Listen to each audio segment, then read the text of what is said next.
You're lying. You're lying. Oh no! You're lying. No! You're lying. No. Wait. No. I'm going to start. No. Wait. I'm going. Hold up. Money Mace. I'm starting. Money Mace. This is my show. I'm starting. No. Let me tell you what. I have Club Brugge, Atletico, boom, and then I look at football just for a laugh. Arsenal 1-0. I never look at the score again. So as far as I am concerned, Arsenal beats Wolves. And I'm not going to hear anything otherwise. I'm not even going to go to Google. Nobody is going to. As far as I'm concerned, Arsenal have beaten Wolves. And nobody on the panel or the streets is going to convince me otherwise. Money man, oh my god. Come on, you're saying things. Wait, hold. Guys, you're lying. Come on, I didn't even know Arsenal was playing until I saw the end result. So I couldn't tell. I had the greatest. Can I start, please? The greatest hate what I in know, my life. let Money Man land. Let Money Man land. Let Money Man land. Let Money Man land. Let Money Man land. Let Money Man land. Let Money Man land. AJ, do the intro. Okay, hold up. So guys, this is a UCL show, but I didn't know the scoreline was. So basically, who cares about UCL, man? Like, it's shut up. We're gonna start with this Arsenal reaction, which I didn't know what the score was. So we'll start with the Arsenal, then we'll go to / and then to Atletico trash raid. Okay. All right. Betsy, do you want to go first or shall I? Betsy go first because I know what's up, guys? Betsy, So, do you want to go first or shall I? Yeah, I'll go first. Go on. Okay. So Betsy, before you go, I didn't bother looking at the game. I was so sure Arsenal would win this. I was so sure it was a foregone conclusion. Once I saw Arsenal were leading 1-0, I didn't even bother. What? The last team? And City have already cut down the lead? What? Hey, Chich. So I'm currently looking at other sports. I'm gonna get a loan. I'm gonna get a loan. Betsy. No, actually, it might not be a loan. It might be a permanent move, bro. It might be a permanent move. If it's a permanent, goodbye. bro. Like, hopefully, man. Like, I'll go and study another sport, and maybe I'll come and cover it at your channel or something. How the Clippers? But How are the Clippers doing, bro? How are the Clippers doing this year? Clippers, man. Seriously. Who Okay. decides to support the Clippers? Man? You're near with my Blame Kawhi, bro. Blame Kawhi. Kawhi brought me to the Clippers, bro. So okay, Anyway. okay, look, Betsy. Can Yeah. you? Because Betsy. Yeah. I think you need to start panicking right now. No. I think you need to start panicking right now. Okay. First things first. Where do I start? I even forgot what. Like, I'm so discombobulated. Like, first of all those players, man. Sorry, bro. Like, but just for tonight. I don't mean this for the rest of your life. But for tonight, all of you guys, you deserve to be cheated on by your wife. Wow. Why do you always I'm sorry. I'm sorry. That performance was disgraceful. The performance was disgraceful. Arteta, bro, like, I've been putting up with this football because it was winning, but now I can't defend it anymore, bro. It's boring. Like, it's side to side most times. No penetration. Pause. Seriously, man, like, Wolves going toe to toe with us. They are in first place. No, but Betsy, I'm confused. You know that City already cost down the lead. We are now in February, so all games are needed.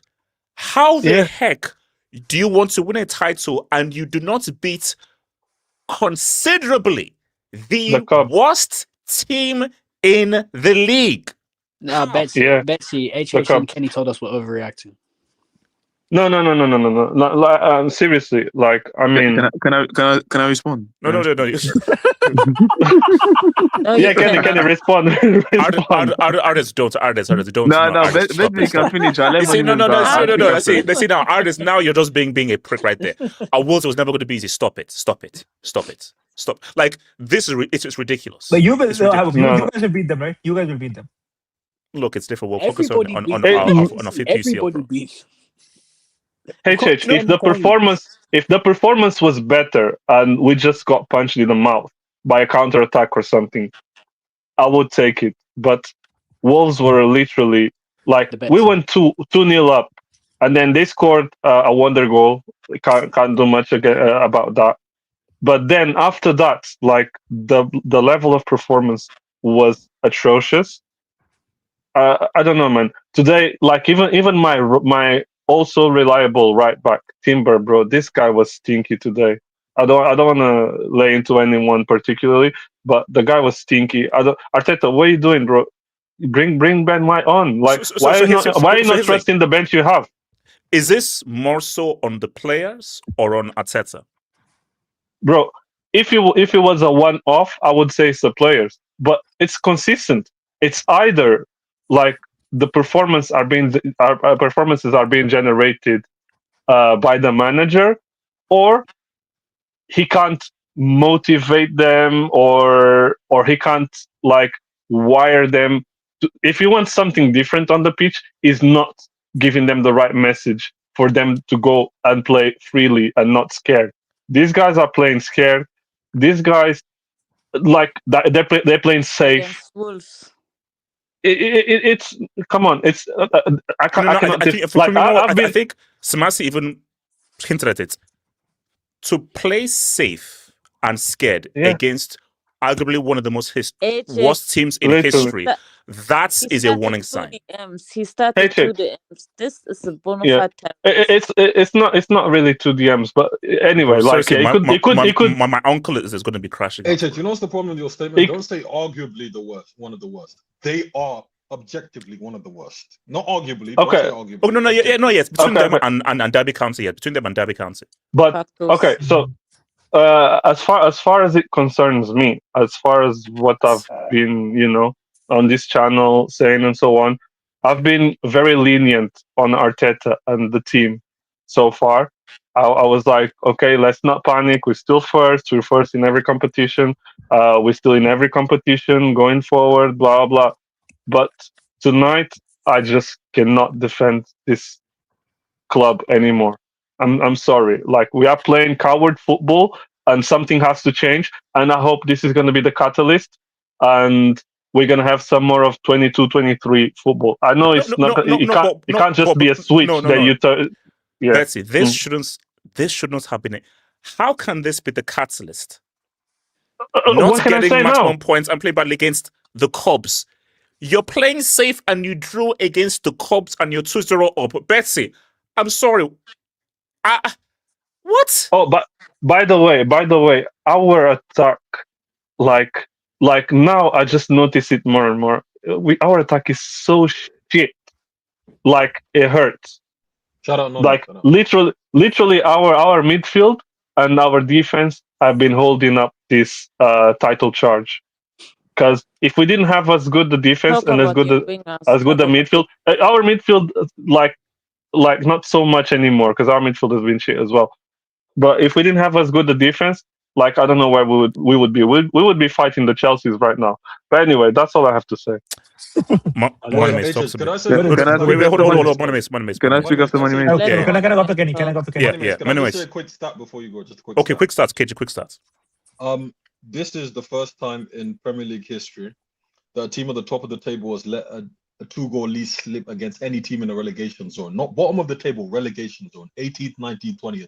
First time it's ever happened in Premier League history. Top of the table team has let that happen. Thank you, KJ. That was a very insightful stat to what I'm about to say now. He needs to get his ass fired, Massive. Thank you.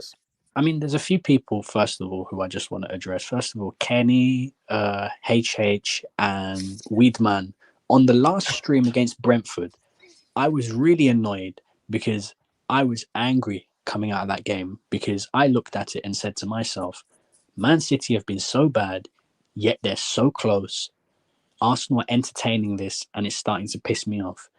HH, Kenny, Weedman, Man City are so bad. Oh my days, they're so trash. How can you say this? You're just saying anything just to get just to say anything. You're overreacting. Calm down.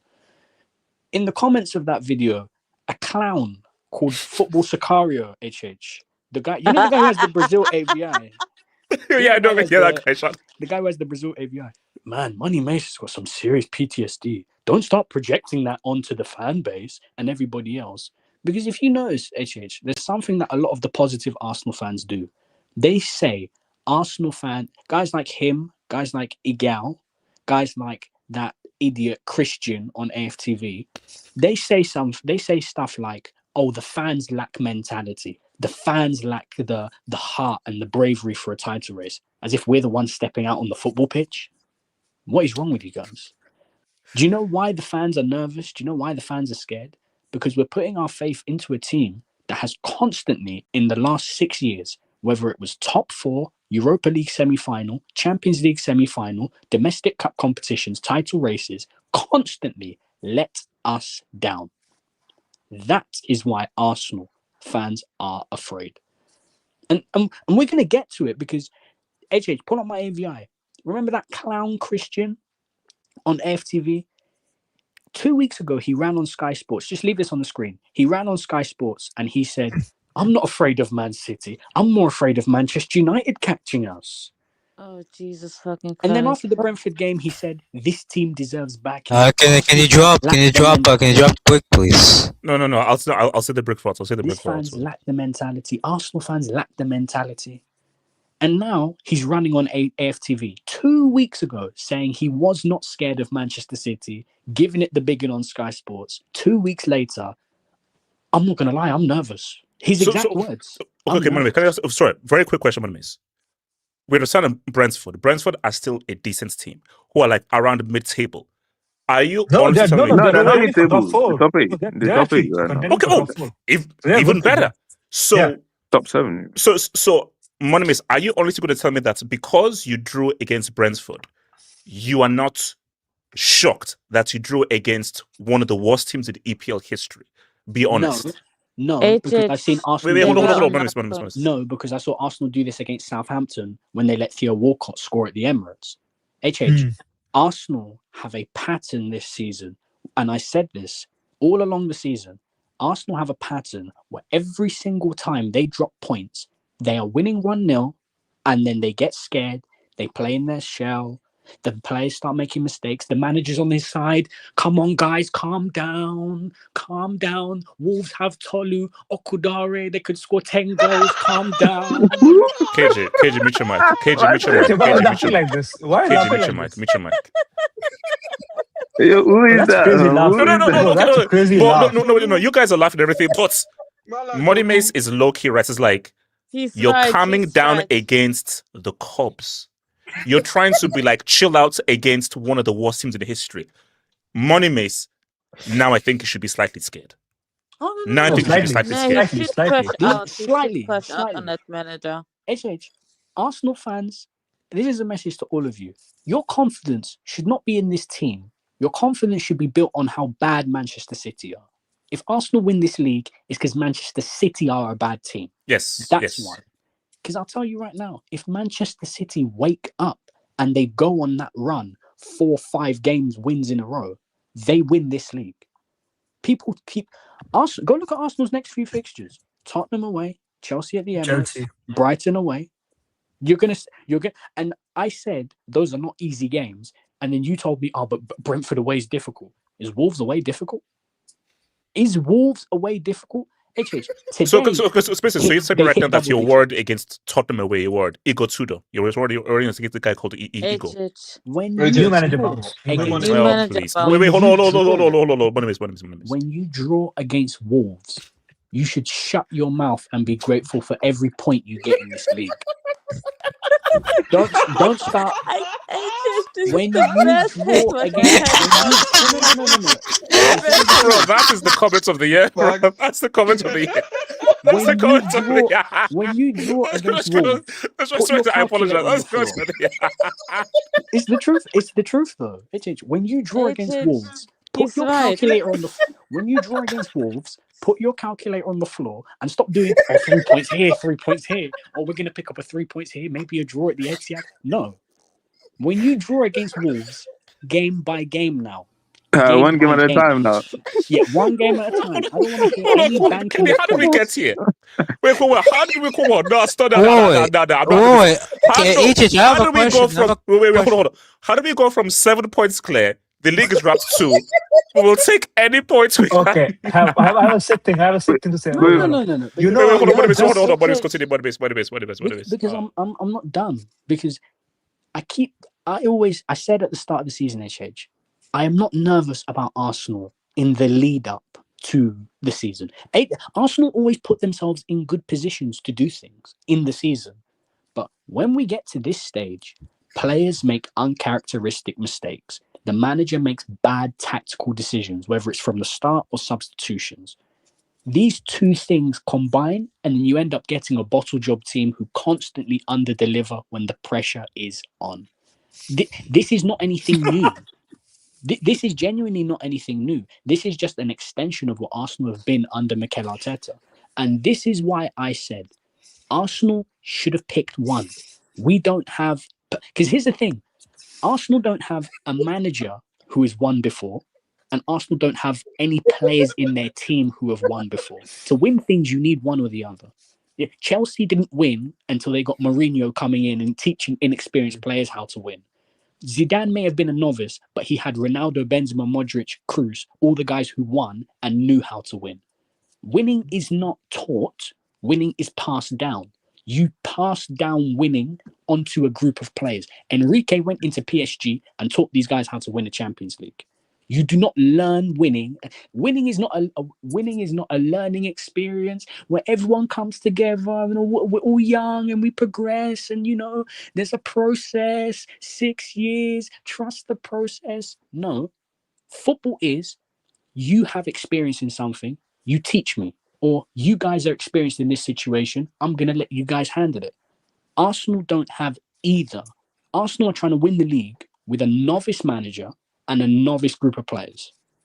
When has that ever worked in football? The only 2 examples of that ever working in football is Ajax winning the Champions League and Leicester City winning the league.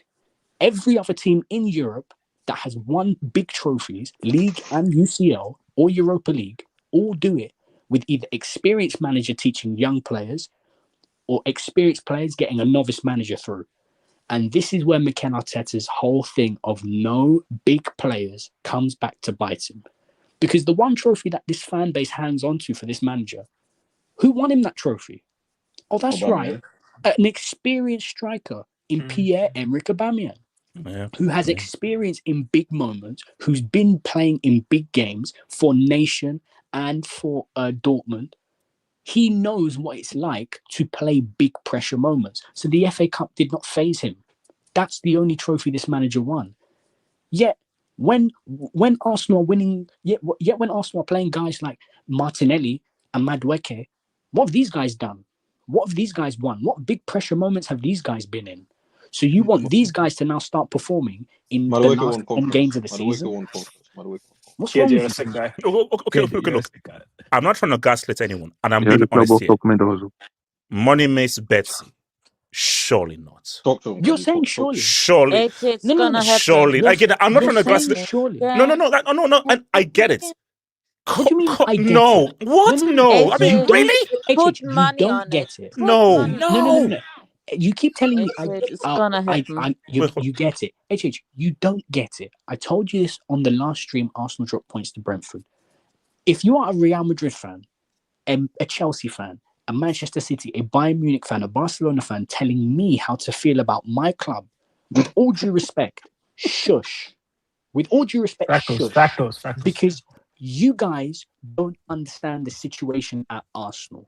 You guys are coming from a privileged position of where you have had experienced players and experienced coaches who know what it's like to deliver in big pressure moments.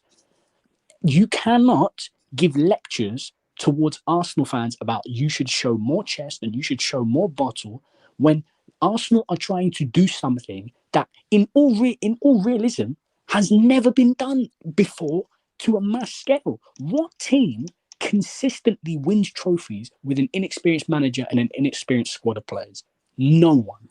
Yet I have to listen to big club fans of like Chelsea, Manchester City, Real Madrid, Barcelona fans on this panel. I have to listen to these guys give me lectures. Oh, you show no chest. Oh, you show no chest. You've got no bottle. You've got such a small mentality.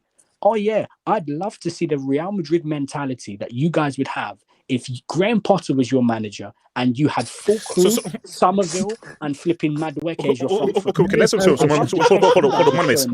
Hold on, 1 minute. I'm going to bring up something that you said before. So remember, Arsenal played great football like 2-3 seasons ago. Didn't win them anything. Let's now go back to now playing haram ball.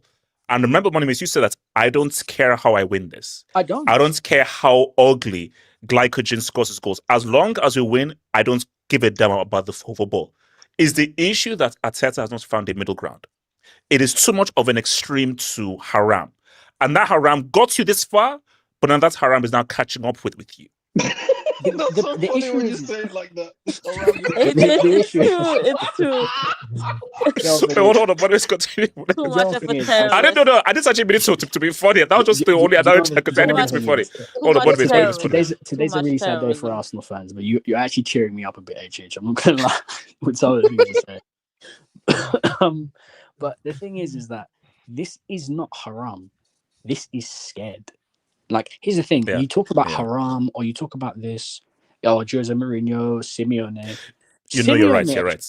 Simeone against Barcelona last week, he smelled an opportunity and he saw that Barcelona were there for the taking. They're not playing well. They're not doing well. They're making uncharacteristic mistakes that you wouldn't associate with Barcelona. And Simeone said, guys, go for it. Play. Go attack them. Go score more goals. That's not haram. Simeone can be haram if he wants to. Yeah. No. But this is a mental issue. It's a psychological issue. This is scared. Yeah. Simeone is a manager who, regardless of how he's a haram manager, but Simeone is a manager, and Jose Mourinho were managers. Jose Mourinho in his pomp, Simeone in his pomp. These guys were guys who, when they smell the opportunity to kill the game, they take it, ruthless. Defending is all about defending with a counter-attacking plan. Arsenal don't do that. Arsenal defend, and then they keep the ball, and then they contain the game, and then they keep it like this. The issue is that it doesn't matter what team you play. When the gap is 1 goal, anything can happen. You can get hit by long. Because the first goal Arsenal conceded, it's a great strike, but you leave yourself open for that when the scoreline gap is so close and you're trying to calm down and control the game of football. Arsenal always play football like they're 3-0 up. It doesn't make sense. They play like they're 3-0 up, yet the score says 1-0. And the thing is that teams all react. Teams react off of how... This is the last thing I'll say. Teams always react based off of what they see on the football pitch. If they see a team is weak, if they see a team is there for the taking, they go for it. Football teams in this league are now looking at Arsenal, saying to themselves, if you can stay in the game, because the only bit of the game you have to worry about Arsenal is that first 20 minutes after they score a goal, because generally we tend to get the second and the third during that time. But if we can stay in that game period, if we can stay in the game within that first 20 minutes of when Arsenal score, we're going to get chances, because these don't go for you. They don't kill the game off. They don't try and win the football match. And the thing is, Rodri spoke about this 2 years ago, and this whole fan base got rattled. Oh, you can't be saying that. Show some respect. Did you see what Terry Flowers said about us on the football terrace? He called us scary the other day. You can't be saying that, Rodri. Okay. Chill on my guy Terry, man. Chill on my guy Terry. Wait, hold on. Let me bring in Kenny. Can I go to Kenny? Wait, hold on. Because one of the will come to you, Kenny, and then Casey. Can I go off to Casey, please? Can I go off to Casey? Rodri said it best. You don't go there to contain. You go there to win football matches. You need that mentality to win. You need that mentality to kill. But all the Arsenal fans get in their feelings. You want to get in your feelings? Go watch Terry Flowers and Footy Judge Mo. This Arsenal team's different. It's scary. It's not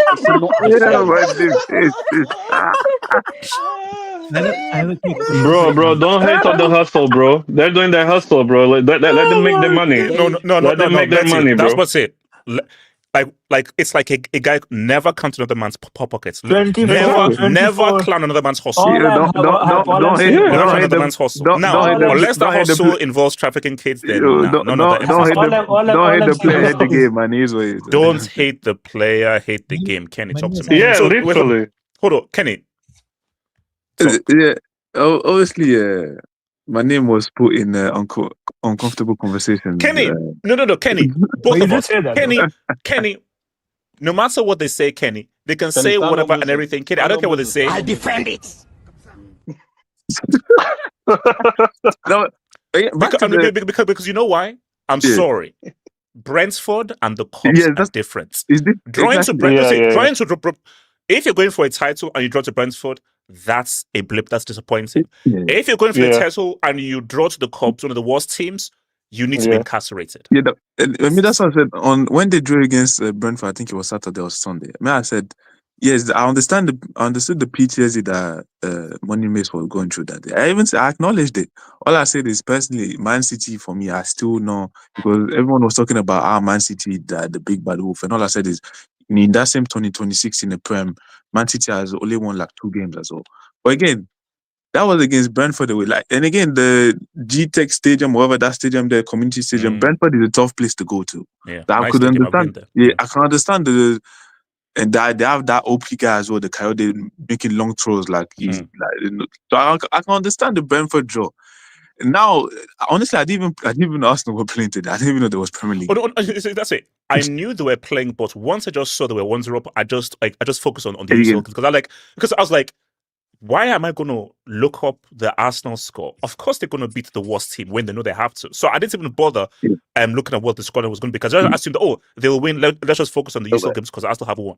Yeah, but now we're talking about Wolves, aka the Cubs. Like, this is one of the worst. This is probably the worst Premier League team. Yes, in the past decade, right now. That we're talking about. No, Kenny, I'll agree with you. If Arsenal win this league, this has to be one of the worst league winners ever. Like, I don't care. No, screw Miss Smallwood. Shout out to my girl, Miss Smallwood. Screw Miss Smallwood. If Arsenal win this league, Whoa, This has to be one of the most effed up league winners I've ever seen. It doesn't matter. That doesn't matter. But again, I know, but still. And I think you fumbled the 2-0 lead to Wolves. That's crazy. But can you please bring up SK's comment? That's what, and I saw that last goal as well. That's what. Maybe there is some panic there because, especially with the defense that has been so solid, seeing that type of mistake, like the miscommunication between the goalkeeper and Gabriel, that there's a sign there of maybe the players are starting to panic or they're starting to feel a bit. The pressure is starting to mount on them. And again, if guys will come here and say, as we've seen over the past 3 years, Arsenal, when pressure moments come, we've seen them, they've crumbled so far over the past 3 years. So yeah, I can understand that the PTSD is there. That's cool. Again, now drawing against Wolves, panics. I can understand where the alarm needs to start ringing over there. I don't know, like the Arsenal training ground or whatever. I know Arteta has all types of tricks. He has the light bulbs or whatever. I just have to ask you this. My thing is that you're saying this is the panic stations now just because it's the worst case scenario, Arsenal drawing to the worst team in the league. I'm telling you as an Arsenal fan, when we didn't kill those games off against 10-man Chelsea, when Arsenal did not go for the game against Liverpool, when they had no strikers on the pitch, when the opportunities were there to kill this league, because that's what Liverpool did to Arsenal last season. When Arsenal dropped points, Liverpool looked at that and said, let's win our game of football to kill this league. That's where Arsenal have lost. Monimus, you're being disingenuous. Monimus, you're comparing those blips to this? Monimus, this is extreme. It's all part of a snowball effect, bro. No, you can say so. At the time of the season we're talking about is different. Now we're starting to get into like the serious business end. Drawing against Chelsea, against them, was it bad, especially when you're playing 10 men at Stamford Bridge? I can understand it, but again, at that time, I do feel like it's a bit different now. No, but that's my point. For a team who lack mentality, the only way, Edric, you said it, the only way we were going to win this league is if we ran away with it. You literally said if this became a race. Yes, that's true. But again, I'm not. I can understand because again, don't ask me who's going to win this league because I'm not going to give you an answer. But a close title, because put it this way, if City win on Saturday, that Sunday game is going to be effed up. Because can Arsenal deal with the pressure if City win on Saturday and it's now Spurs on steroids, bro? We'll see what Newcastle does on Friday against that Spurs game is gonna be Conor Gallagher on steroids. You know why City might have a plus though, because I think Newcastle. Yeah, they played in Karabakh, right? Karabakh is far. It's pretty far away. So I mean, 10 hours. It's 10 hours. But seriously, like if let's say City draw or lose, then I'm like, you know what? This Premier League in the bag. I need that right now. But you see, and that's what I understand why Arsenal fan would be panicking. But the point of view I was talking about was Man City so far has not shown me anything. Like, if that was, like I said, both the player and the manager, I don't think that both teams they've not been impressive so far in 2026. But again, now I saw the Liverpool win now. I feel like guys are imagining that maybe he's going to create some stuff at Man City, which it might be, which might happen. But again, I've not seen it yet to be like, now you should start going crazy. No, right now they have the momentum. They have the momentum. They definitely have the momentum. But all I'm saying is, I saw some of the games coming up. I don't think that there's going to be a draw or loss somewhere there. Yes. And again, not saying that Arsenal now you should not be panicking. Yes, you should start to panic. Yes, because drawing against Wolves. That's bad now. But again, Saturday or Sunday. So here's the thing. Yeah.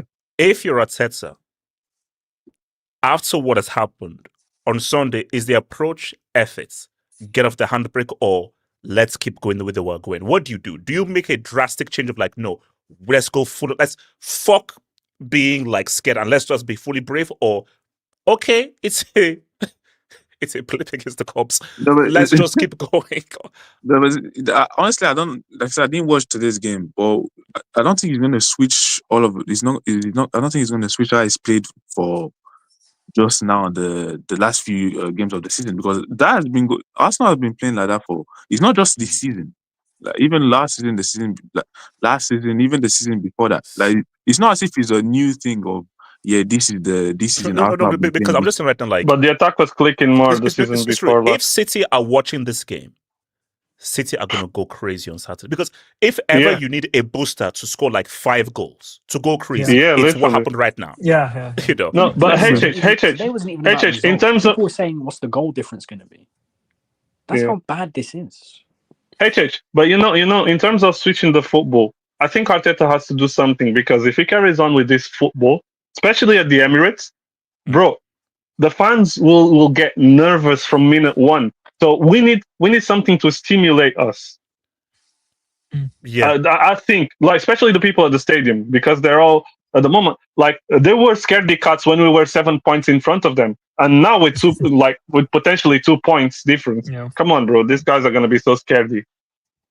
Bro, if he hits this football against Chelsea and they've got like Palmer, Joao Pedro, Esteval on the break, you think Arsenal fans are going to be confident in that? You think they're going to be making noise in that stadium? Not even should be Chelsea, bro. Relax. Yeah, bro. Guys, wait. How can I speak on before we move, guys? Come on, guys. Streets. Suggestions for sports for me to go into, bro. Send them to HH, bro. So that's nothing. You stick with your damn team until week 38. You know what I'm saying? One quick. What did you say, Casey? Arsenal. Go step. Wait, the last quick thing is Arsenal still have Super Mikel Arteta, and I know he has something. He knows what we need. Stop gaslighting us, bro. Tonight is not the night for that, bro. If we beat Spurs 4-0, then we're back on the bandwagon, bro. Minimays, I have a quick question for you. Wait, hold on. Before we go, so Casey, and I'll come to you. Casey, go for it. How do you start with a laugh? No. Now that's twisted. How do you start with laughing? Like, are you like the Joker or something? Can I go off to Casey, please? Can I go off to Casey? This is probably like Arkham Asylum or something. Continue. Hey, great game, by the way. Very good game. But why did they give Joker the muscles? But it's fine. Good friend, yeah. Okay. All I'm saying, right, from the start, what did I say? 5 and 6. You all laughed at me. Some of you said Chelsea will come ahead of City also. No. Okay, Casey. Will this be gaslighting if I say it's not done yet? Or do you think that this is the turning point? No. I don't think so. I still think it's gonna go till the last day, obviously. I think bro, I'm tired, so I'm being objective now. Listen, I think at the end of the day, right, this kind of football is gonna bite you back. It's depending on throw-ins, corners. Like, this is gonna bite you back. And bro, because Casey, no team has ever won this way. Like, I was just resigned to Arsenal do this, but then at the back of my mind, I was like, okay, but wait, has a team in history ever won a league playing this way? Yes, and this is. I'm just play for the percentage. Hamza and I have been talking on Discord, bro. Like, I told him, like, the thing is that it's not that Arsenal are not going to bottle. They are going to bottle it. The point is, City going to take advantage of it.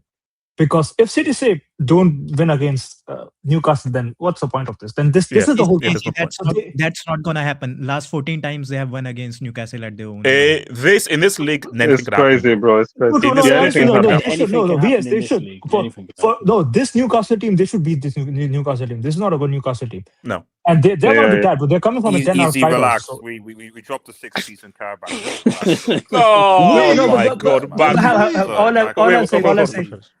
So now a little bit of agenda. So if my GOAT manager wins 5 and 6, I think you have sold your Mourinho stocks. It's sold. I sold them.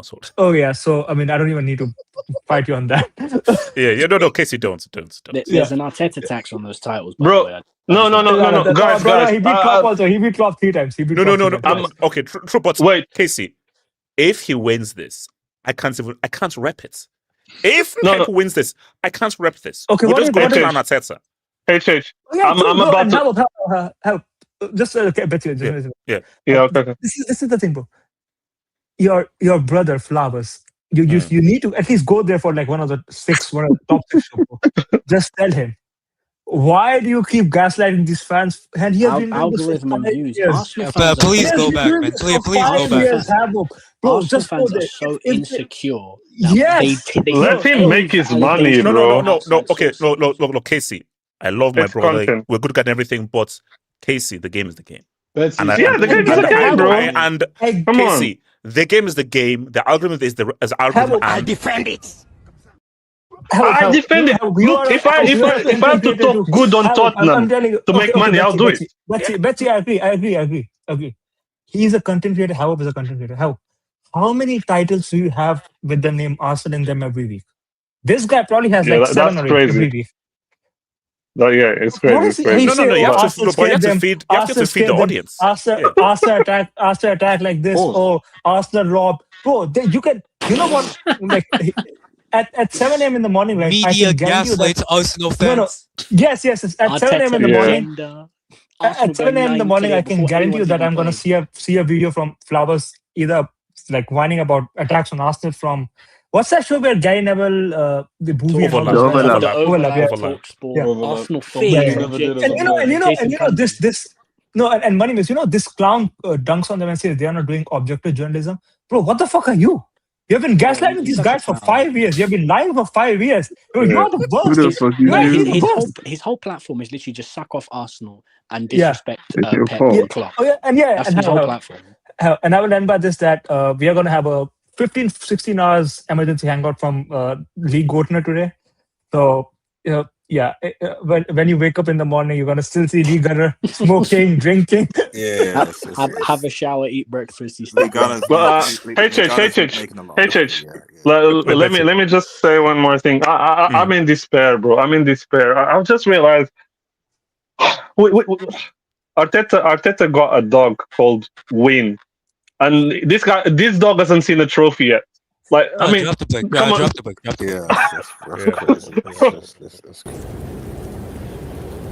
This is a disaster. Bro, I'm in hell, bro. Go sell that dog right now, bro. Go sell. Bro, go sell that dog. I'm with Betsy. Give it to the shelter.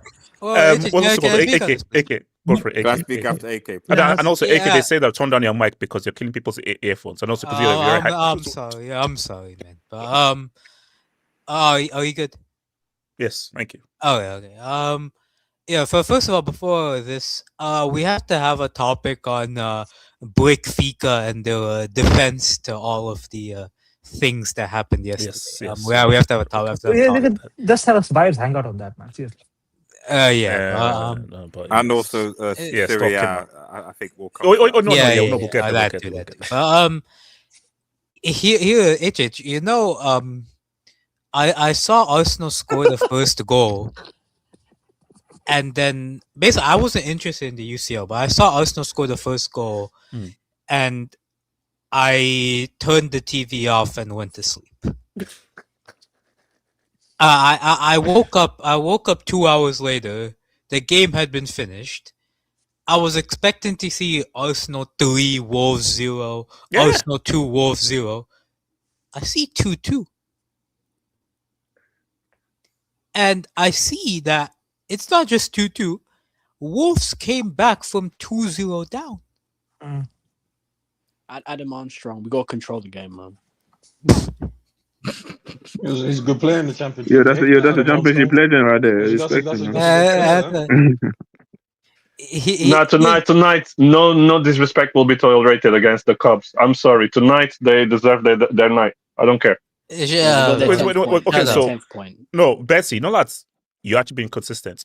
No disrespect towards the Cubs. You actually disrespected them. That's crazy. That sentence, no, right? I meant Wolves. No, you didn't. You already said no disrespect to the Cubs. Big bad Wolves. Okay. I'm watching the football terrace on the other screen at the moment, and an Arsenal fan has just blamed the loss on a penalty call that happened in the first. Oh, the one Hincapié, right? Yeah, and then this is a disaster. That's not a penalty, bro. Stop being soft. Terry Flowers is going to make a video tomorrow. These referees have an agenda on us. Arsenal Rob. Arsenal Rob. With a question mark. I'm yet to go into the Arsenal Reddit. I can only imagine what's going to be the Arsenal Reddit, but continue. Here's the thing. The fact that HH, we can talk about the attack all they want today. The fact that your defense is conceding 2 goals against the worst team probably in the history of the Premier League. No. Teams in the history of the Premier League. They'll be the second worst team. Derby County will be the worst team. They'll be the second. The second worst team. The second worst team. Like, I'm sorry, bro. Like, that's inexcusable. And at the end of the day, it comes down to mentality. Yeah. And this Arsenal team, they can win all the games in September, October, and November that they want. It is about getting it done in March, April, May, February, March, April, May. And when AK, just let me say one thing. Look at Arsenal form after the international break in March. It's not good, like historically speaking, for the last 10, 12 years. Like, that's where league titles are won, and I did say I think last week that if this team had won the league title, I would say it is amongst the worst teams to have won a league title. It's definitely the worst attacking team to have won a league title. Oh, for sure. Now on to a few players. Remember a month ago, this guy was trying to gaslight us, saying that Martin Zubimendi was the best signing in the Premier League. Name names. Who's this guy? No. The guy in the say about the guy in the middle, like with glasses. Martin Zubimendi. No. He compared him to a certain Ballon d'Or winner, by the way. Nah, I was on that bandwagon, so I can't even front. But let's the 38 games go through. Let the 38 games go through. What's his name again? What's Martin Zubimendi. Which one's Rodri? The rich man's Rodri. AK. You know what he said? AK. Let me just say one thing. You know what he said when he joined Arsenal? You know what his words were? These are lies, by the way. Zubimendi said, I am here to compete. He didn't say I'm here to win. He said I am here to compete. Oh yeah, remember he said that Arteta only lost to PSG on small margins, and they were very unlucky to lose as well. Like does Arteta this guy, he's a limited passer at best. He doesn't he's not dynamic enough in midfield. Like, bro, I called him what I called him back then. He is a steady Eddie. He is a good dude. That's all he is. He ain't this. He ain't this. He ain't this dynamic, all-phase, physical, technical wizard that's gonna win you games. He isn't. He's a good. You mean to say he isn't Rodri then? Yeah, he isn't Rodri. Exactly. So he does a job. He does a job. Man. He does a job. If you say the S word, then you're going too far. Don't say the S word. Don't say the S word. Don't. He's a steady Eddie. I don't understand. Steady Eddie, man. Shift. Steady Eddie. Yeah, I mean that's a bit that's a bit too far. But Timber this season, ever since 2026, Timber he's been poor. He's been very poor. Better than Reece James. Don't forget. In an attacking sense, this guy doesn't provide enough. Defensively, he's good, but he's had a lot more lapses this season.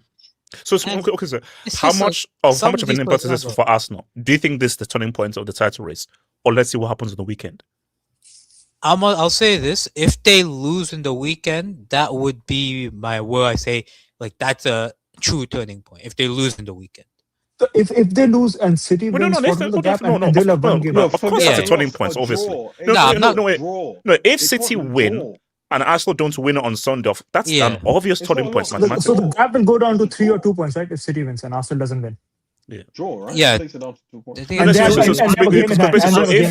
No. And If City Yeah, game in Arsenal hand, game in hand. Yeah. if Arsenal draws, it's 2 points to City, and if they lose, it's 3 points to No, City. it's 5 points right now. It's 5 points. 3 It's points. 5 No. points right. If City win on Saturday, then it goes down to 2 points. Yeah. If Arsenal draw, it's 3 points, but then there's a game in hand There's that a game City will in have. hand. Yeah, And there's a also, game. goal difference might not be in City's favor depending on what the result is on the Saturday. So, again. So ultimately, like, yeah, man. I mean, Arsenal, bro, they're just, they're giving away the title again. And if they don't win this title, I think you have to blow it up. You have to blow it up. Quick match. Talk to me what we said. Come to quick match. Talk to me. Can I speak after quick match, please? Yeah. Damn, everyone before me. That's crazy. Yo, y'all could hear me, right? Yes. Oh, all right. So what's with the picture in the background? Yeah, I don't know why. Yeah, shout out to Kim Jong Bappe. This is like Mao Bappe though. Yes. It looks a bit like Mao. So quick match. Basically, the question here is this panic stations, or should we let Arteta cook on Sunday? No, don't let Arteta cook anything. Don't let him cook anything. So I have a little bit to say on I really don't know where to start. So all right, check this out. I want to shout out to, first of all, big up to the panel, big up to the streets. Yeah, shout out to Kweze. Let's go. Yeah, shout out to Kweze too, man.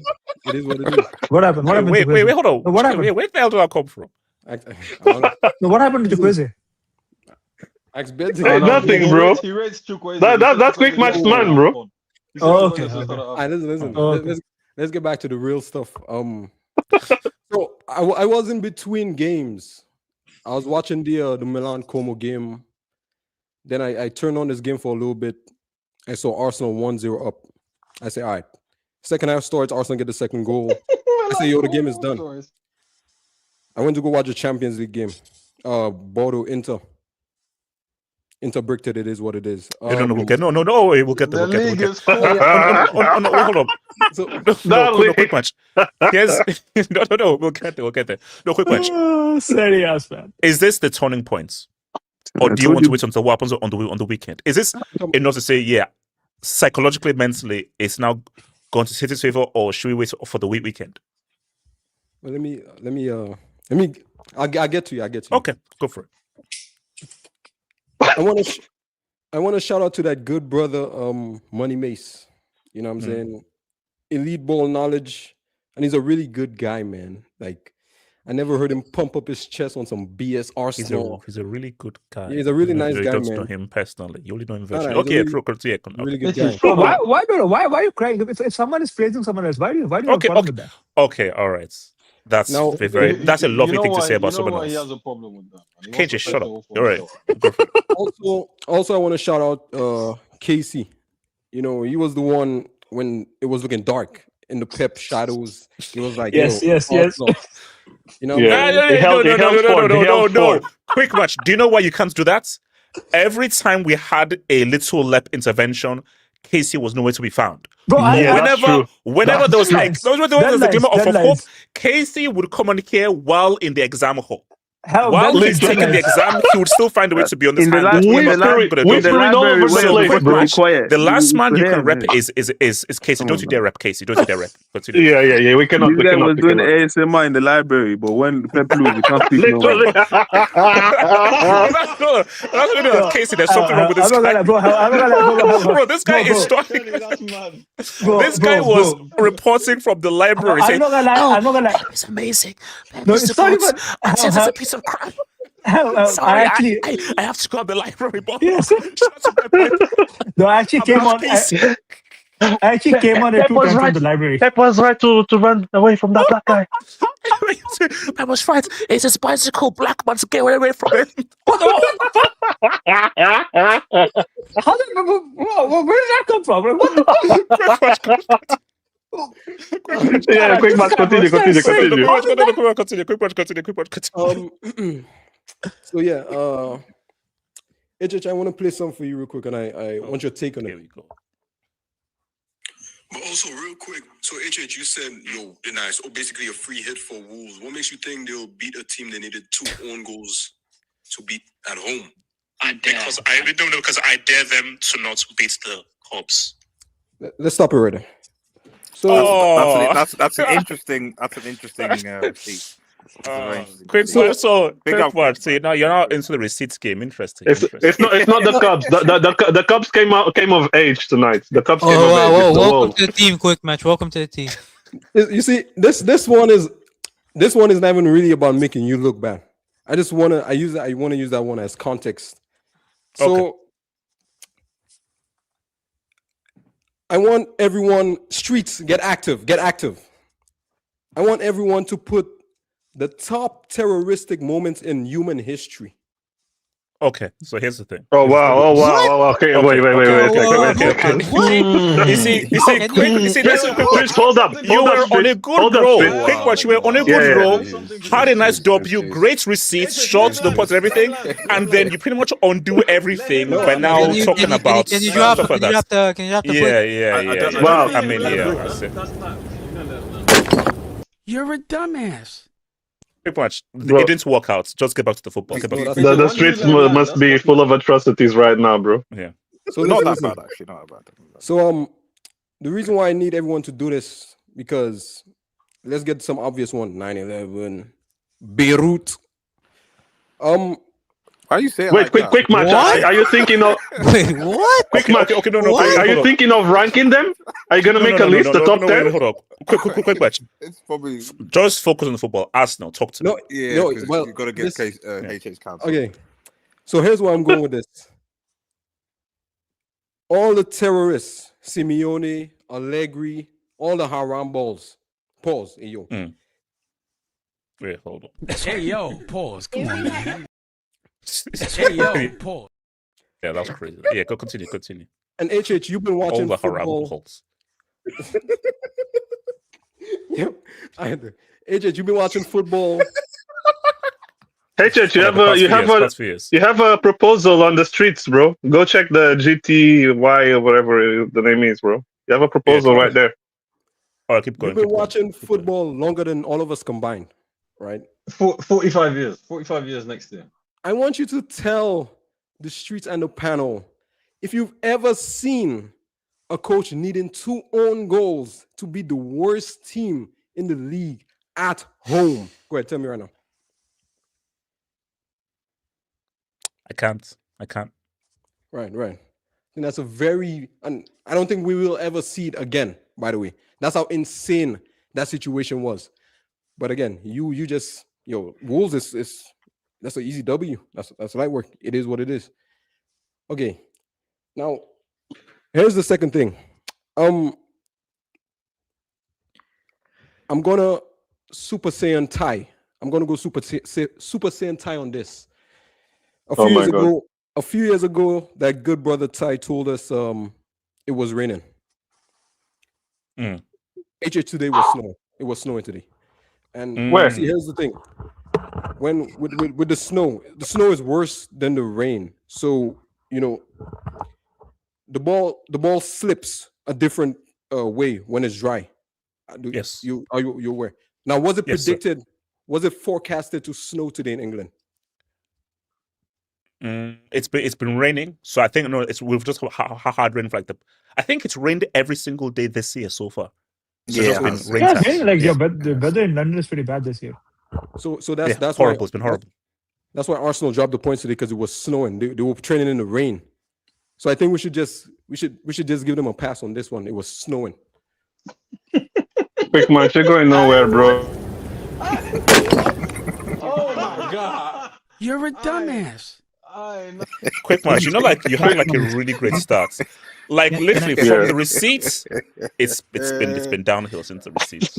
Congratulations on taking the lead. Congratulations on taking the lead in Brick bro. Even VS wants to push out your misery. Okay, quick watch. Try and at least end well. Land the plane. Try and land the plane. Keep your finger over there on the brick, bro. Yeah, go ahead. Yeah. Just in case. No, I don't really have no deep insight, and oh my god, I've been saying this from beginning of the season. Me and that good brother Kenny, shout out to Kenny. We had a conversation after Sunderland Arsenal 2-2, first fixture of the season. I told him, yo, doing this corner shit, that's not sustainable. Kenny went, nah, man. Yo, wait a second. A quick match. You said first match of the season. Sunderland was like December. It was early. Yeah. No. I'm saying the first fixture between Sunderland and Arsenal. I don't even know what that is.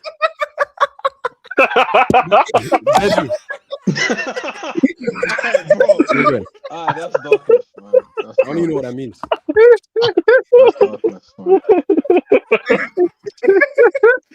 That's dark. Yeah, quick match. What do you mean? What do you mean? Sorry. The first fixture between Sunderland and Arsenal. I'm not saying that's the first fixture. You see what I'm saying? Because they already played twice this season. Yeah. Okay. Yeah. You see what I'm saying? So what Kenny? I told Kenny, yo, this is not sustainable. You cannot do this in the second half of the season when teams is trying to survive. And what happens when you don't score from a set piece? You will. But wait a second. Against Sunderland, we didn't score from a corner, and we were 2-1 up. What are you talking about? A corner. It doesn't have to be it's a set piece, not corner. Bezzy, you're missing the context. We didn't score from a set piece on that game against Sunderland. I bet you let him land. No, Bezzy, you looked poor. Is the point I'm trying to make. So we wait for the last 5 minutes. When you don't score from an open play, and you don't score from from a set piece, you just don't score. So you see where I'm going with this? So that's why I was telling Kenny, yo. Wait. So this is your analysis. When you don't score from open play and when you don't score from set piece, you don't win games. Okay.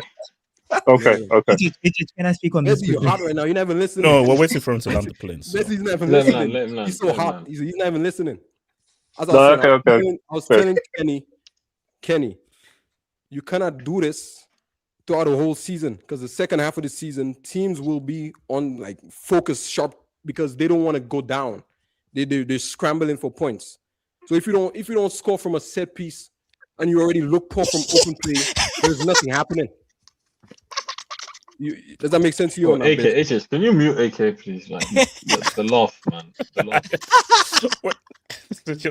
Okay, no, quick question. Before I go to Ardes then Sevias, is this the turning point of the season? Do you see the momentum now with City, or you want to wait until the weekend? It's 100% with City, and I see Arsenal going to the Etihad and playing the peakest of her round ball again, like they did a couple years ago when they went there for the 0-0. So do you think both teams win this weekend?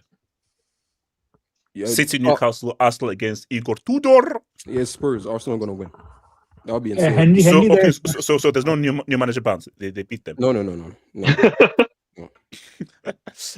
RDS, talk to me and then I'll come to you via RDS. First of all, it's Magpies. RDS isn't here. Like that's Magpies. It's thank you. So it's important. So before I get into congratulations on the victory today, Magpies. Yeah, well, this is the thing, but it's a good question because like I think and sorry, 1 second. Oh, is that my goddaughter? No, shut up. Hope, she's not your god. relax. No, that's RDS. That's not Magpies. That's a different person. This is a Magpie. Yeah, this is a different person, man. That's Magpie. Okay. So just a quick one before I can speak to Arsenal. Actually, if a team scores 5 goals in your own crib before halftime, should that team be allowed to play a second leg? They shouldn't be allowed. No.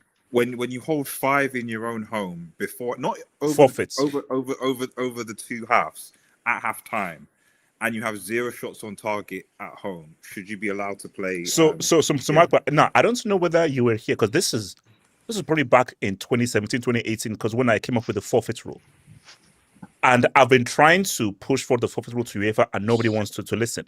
The forfeit rule should be used.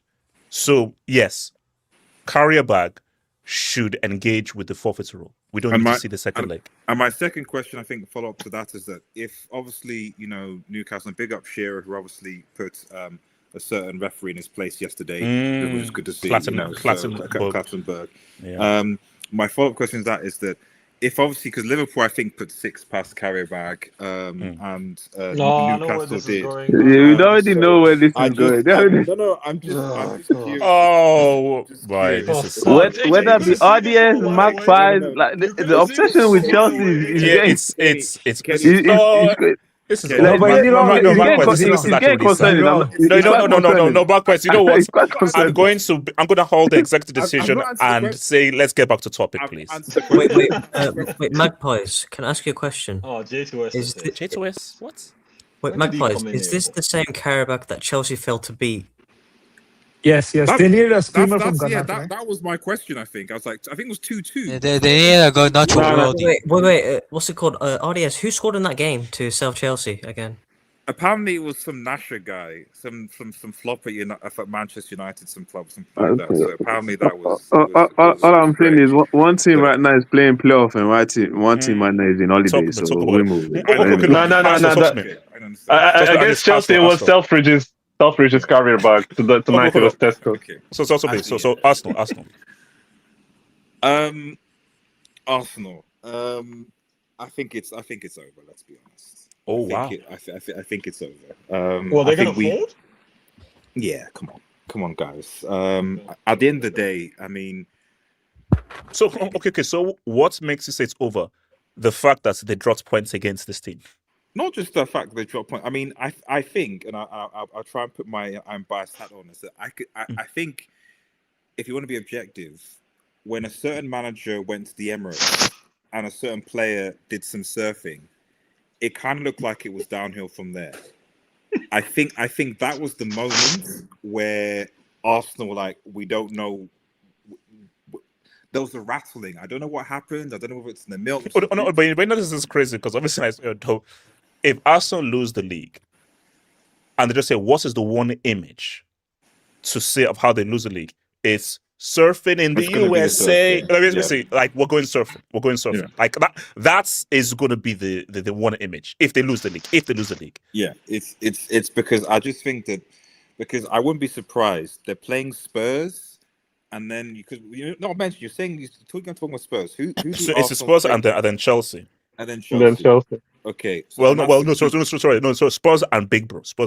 Yeah, Spurs and Chelsea. So Spurs, okay, Igor from Despicable Me might be able to do something. I don't know. I doubt it, to be honest. The Spurs have their own problems right now. That's fucked up. That's fucked up. Spurs are in trouble. I think Spurs are in big danger of getting relegated, to be honest. So, like, I need that. Yeah, so Magpie. Shouldn't they play with their hearts against their arch rivals for a relegation battle? They should, but they've got like Case is just trying to manifest. That's a Gallagher game right there. That's a Gallagher game. They've got 12 players injured, I think. So I'd be very surprised. I mean, like these guys. No, Arsenal. No. Yeah. If Arsenal drop points on Sunday, don't even bother. Don't even bother with the rest of them. Don't bother. But to be honest, I expect them to beat Spurs. It is what it is because it's the Chelsea game afterwards that I think is where things get interesting. And I think what's quite interesting is the fact let me not say we're humble, man. We're humble. We're just trying to make Go seniority, man. Do you believe in Liam? Do you believe in Liam? We're just trying to make top 4. We're just trying to make top 4. I just think Alex, Newcastle could take. The thing is that Newcastle played like I think City like 4 times in the matter of like just over a month, twice in the EFL. One obviously in the league, and then they're going to play them again in the FA Cup. Now, usually, when you play a team that many times, you're going to win one of them. I suspect that it will be the FA Cup game that Newcastle win because that's at St James's at home, yeah. Then actually the league game, which has been so. I think, especially because Newcastle played midweek, Newcastle are probably going to lose this weekend, but I think they'll probably beat them in the FA Cup. Is my prediction. But as far as Arsenal is concerned, I just have a feeling. That game next week against Chelsea is going to be a decider, and I think if or when Chelsea beat Arsenal, it's over. It's over because Arsenal still have to play City. They still have to play City away, and know that they're going to drop. They're going to drop more points. So, Magpies, are you saying I'm going to finish off my enemies? Like, I'm going to put the final dagger in the chest of my enemies? Is that what you're telling me? It's very possible. It sounds too good to be Can I true. just add something? Yeah. Being finished by Bonnie Blues, bro. Here's the issue with that. When was the last time Chelsea beat Arsenal? Okay. No, Casey. No, Casey. You're right. Two goal. 2021. Casey, you're 100% right. You're 100%. But see, this is the thing, though, is that like this Arsenal team have shown that they, for whatever reason, they can't seem to.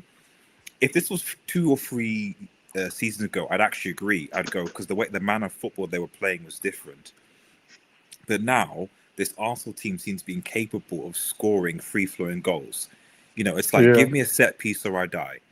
If I don't get the set piece, then we can't do anything. And I did say earlier, as the season progresses, teams are going to find this out. They're going to get better at marking from corners, and like you saw with Brentford last week, if anything, they're going to potentially use those tactics against Arsenal against them. Because if you so basically, your thoughts is that you can't set piece your way to a title. No, exactly. You can't set piece your way to. You have to be able to score like you look at the Manchester United's game where it's also 3 open play goals that United scored, and Arsenal scored a own goal and a foul the goalkeeper goal from a corner, and that was it. And they still lost the game. So I just think that somehow Arteta needs to figure out a way to get these guys going balls. You spent 60 million on Gyökeres. Why isn't he scoring goals for this team? Sure. Has he been that much better than Voltermader at Newcastle? Has he? No, not really.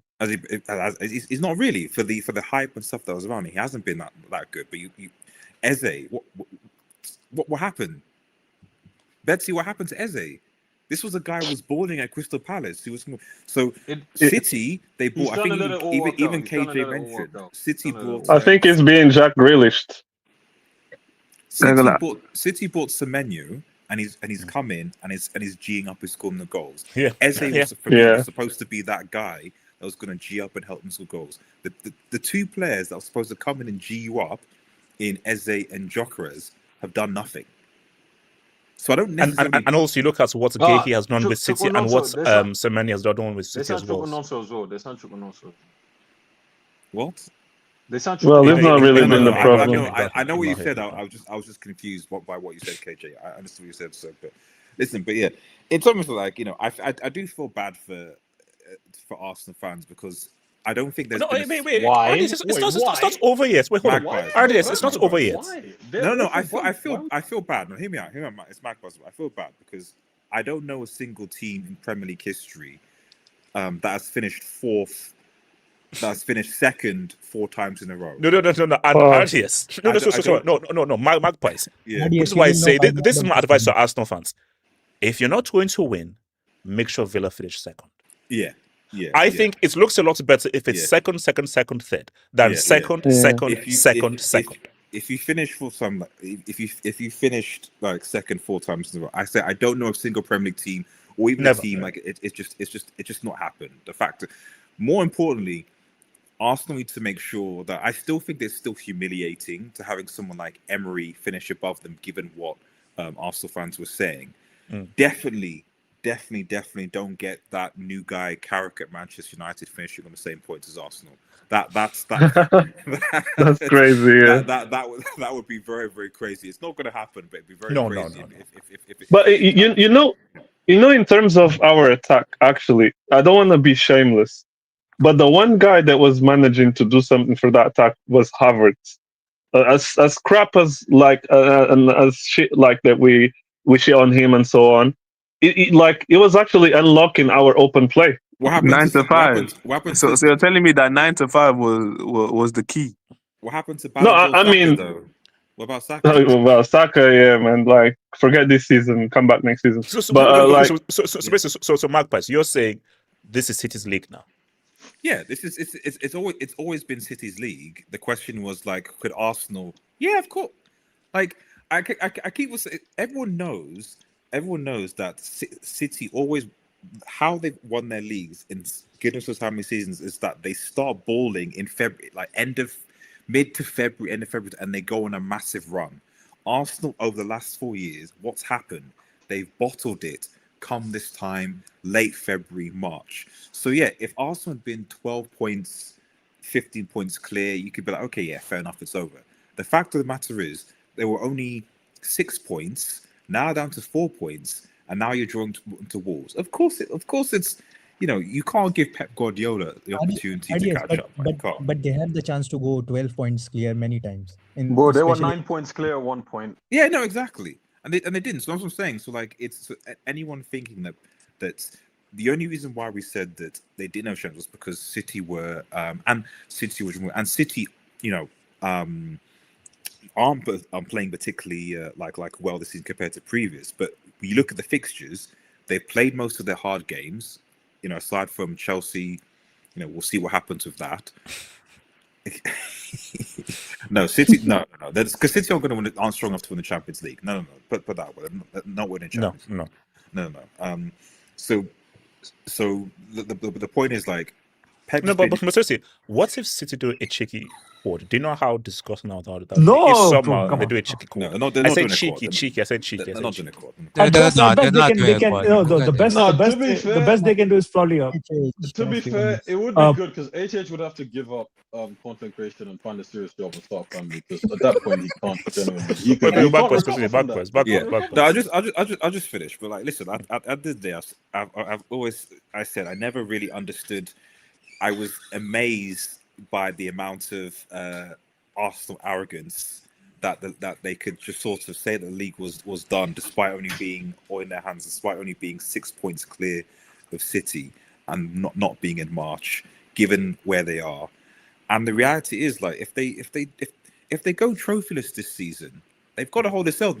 I don't think after all this time you can call yourself a big football club. Like, So let me ask you this: if they win the FA Cup and the Carabao Cup, but don't win the League or the UCL, still a success? I wouldn't say it's a success. No, it's yes. I wouldn't say it's a success, but it's better than the alternative, which is they don't win any trophies. If they don't win any trophies, 7 years. 7 years. 7 years. We won a We won the Carabao last I have not seen Arsenal win the Premier League. You can't offer him as my McDonald's and he says I want steak. He's got to get something to eat or he's going to starve. No, wait, KJ, it's not even McDonald's. It's like a slice of bread. It's true. Yeah. Like, and the first thing is he has to beat City in that Carabao Cup final. If he doesn't beat City in the Carabao Cup, psychologically, why that's important, you know, even though people will think it's like psychologically, if City do beat Arsenal at Carabao Cup final, you know that's going to have effect on the league, because City will know that they now own Arsenal. Like, they'll know that they're coming for them. Like, so if Arsenal do beat them, I think that actually might be a big boost. Money, you know, they might kick them off. But if they lose, like, I think if in that final, I think it's over. Mike, they can I ask a question? They're not the superior team. Sorry, but that's my 2 cents. Mike, can I ask a question? Yeah, go on. Would you hold it against Pep if he beats Arteta to the league and to the Carabao Cup, and let's say they meet in the FA Cup and he wins that? Would you blame him for taking Arteta's wife at that point? Because let's be honest, he really has no pride. Let's be honest. Oh my God, disaster. Let's be honest. You know that's diabolical. He's trying to. Would you blame him? I'm asking. Wait, can I talk me off? No, but KJ Pep is trying to get back with his own wife, so I don't think he's going to go for Arteta. Okay, wait, hold on. Let me take some Dubinsky. Let me take some Dubinsky. So shout out to your boy, Blaze. Again, one more game closer to the quad. # inevitable. Hey, look, the quad is still on. The quad is still on. That quad talk is a bit. No. But wait, it's a bit. Backwards, it's technically still on. It's technically still on. Yours truly, just laughing. From Rico, erectile. Sorry. What? That's a Nigerian erectile Eze needs to leave Teta. Has ruined them. You needs to leave. So erectile Eze needs to leave Teta. He needs to leave. Teta has ruined him. People coming up with these names. That's erectile Eze is. That's a Nigerian name, by the way. He's taking the piss out of your. That's crazy. Shout out to yours truly. Bet predicted quad. A quad of being second. Wait. Was Betty low-key cooking? Did he actually mean it? Yeah, Because next up, bro. Next up. Betsy, you didn't specify what the quad was. Wait, no, You didn't actually HH. specify what the quad was. No. HH, where do you rate Arsenal's season if they were runners up in the Premier League, runners up in the Champions League, runners up in the Carabao, and runners up in the FA Cup? Oh, that's I'll say, West, come on, bro. I'll say, no. I'll say Bayer Leverkusen, hold my beer. That's what I'll say. That's demonic, bro. That's demonic what you just said there, bro. Yeah, come on. But it's possible. It's possible. Shout out to yours again. How Arsenal, the best team, scored in the world. Hey, look, that's what all the content creators were saying. That's why Arteta has to go. If he doesn't deliver. I guess. Shout out to Blaze. Okay, remember, fans glazed Arteta for his press conference after dropping points to Brentford. I spoke with him, and I can tell you, I've never felt more confident. Now, hold on, guys. Did he say that? How hilarious that is? No, he did. No, he said like they had like a heart to heart, like a real talk. How do you have a real talk and then the response is you draw to the cops? Because you were talking and they weren't listening. That's why. No, it was too real, HH. The talk was too real. Yeah, they weren't listening. They probably had the headphones on when he was doing the talk. I'm saying they weren't listening. Wait, so the talk was so real that it then backfired, or yes? No. Those were raging wolves right there, bro. Like we couldn't cope. With the pickpockets around. We couldn't cope. Okay, so next three away in order. Let's ignore the City one. Do they win those two, Tottenham and the City goals? They beat the Seagulls. They draw against Spurs. No, they'll beat Spurs. They'll beat Spurs. Brighton I'm not sure. Is tricky. Brighton's tricky. They'll beat Tottenham. I think Brighton been trash this season, bro. Brighton been ass this season. But they will. Come on, Wolves have been trash, and we just drop points to them. Come on, guys. Be for real. But Wolves, look at the form table. Wolves been really decent form last. Also, didn't Wolves against come on, man. United? They did. Wolves did draw. Wait, so hold on. So shout out to Zeman. Kai. After they come collect trophy, sharp. Teta better with that ball. Otherwise, he go enter one shot finish. Zima. Wait, hold on. Where's my damn body for Zima? What a foolish brat. Nah, man. That sharp. I'm like, that's what. Thing, Zima, I know you didn't come up with that. Hold on. That's double of the month. That's ChatGPT. Yeah, you can use ChatGPT. I tried it also. You can use it. Yeah, it's pretty good. Oh, really? So Zeman. Yeah, you can type anything. Yeah, you can type anything and ChatGPT to convert it to Pidgin English. I don't know if he came up with that. My Zeman, you're a menace, bro. That's funny. Man, technology, amazing, man. Shaz Babbitt, when Arsenal bottled the Premier League again and they turn on number 14. Wait, Betsy, can you tell me Arsenal's best number 14? So it's between Eddie why Murphy. Why trying to set me up, bro? Blockage. Oh yeah. No. Recently it's been Aubameyang. Yeah. Can we talk about glycogen, please? Like, I'm sorry. No. Wait, can I talk in the arse? We've been on Arsenal for 1 hour and a half, bro. Guys, come on. No. Okay, hold on. Okay, so J Swiss, real quick, and then Vase, real quick, because we need to go. So James, real quick on Arsenal. Yeah, we need to move. Yeah, we still need to speak on Bodo. I know you know. Yeah. Just pull up my AVI. Is it diabolical to cup your ears to scroll going against Wolves? Is it diabolical? He was under pressure. He was maligned, and he was just like, "Hey, what now?" The issue though is that this image after the results hits a bit different. Yeah, don't worry. This goal knocks him up to 5 goals in Premier League this season. The same as it was after 15 games he scored in Premier League. I'm just saying he has the same Premier League goals as Pedro Neto, and we know how Chelsea fans feel about him. How much is he on a week? How much is he on a week, Jatos? How much is he about to sign a new contract for? How much is that? We're looking at the 400s, and you're scoring against Wolves. Oh my god. HH, can I just ask a question? Yes. Which manager performed better against Wolves this season? Arteta or Amorim? Ruben. God. Oh my god.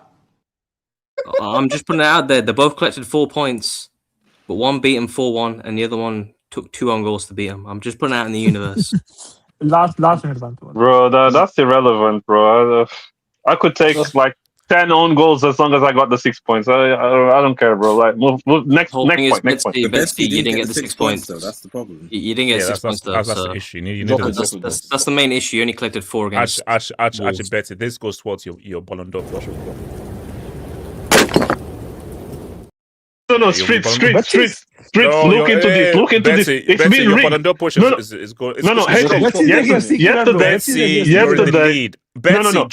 Yesterday, you had a double brick, and you didn't give yourself a double brick because you said, "Oh, it goes towards my brick count." So this is rigged. This is rigged. Can you? I cannot. The integrity of this award has been compromised. Betsy, 2026 brick door is looking good. It's looking good. Wait, Great Betsy, just clarify one thing. What's the name of the number 14 of Arsenal? The best one ever. What's his name again? Yeah, Thierry Henry. Let's go. Next. Thierry Henry. Let's go. Okay, that's what Je suis très content. Yo, Betsy's been working in the off season. He's been working on it. He's working on it. You guys bullied me into this, bro. Yes, right. This is the one instance where bullying actually works. Bullying works. I was fine with calling him Henry, bro. I was fine with calling him Henry.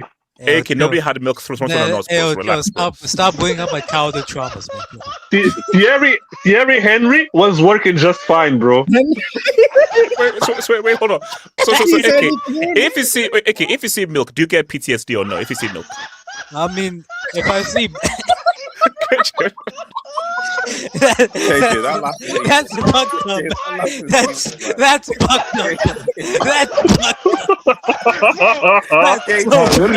That laugh is crazy. I thought this was a PG show. That laugh is crazy. When you don't bring in milk, that's fucked up.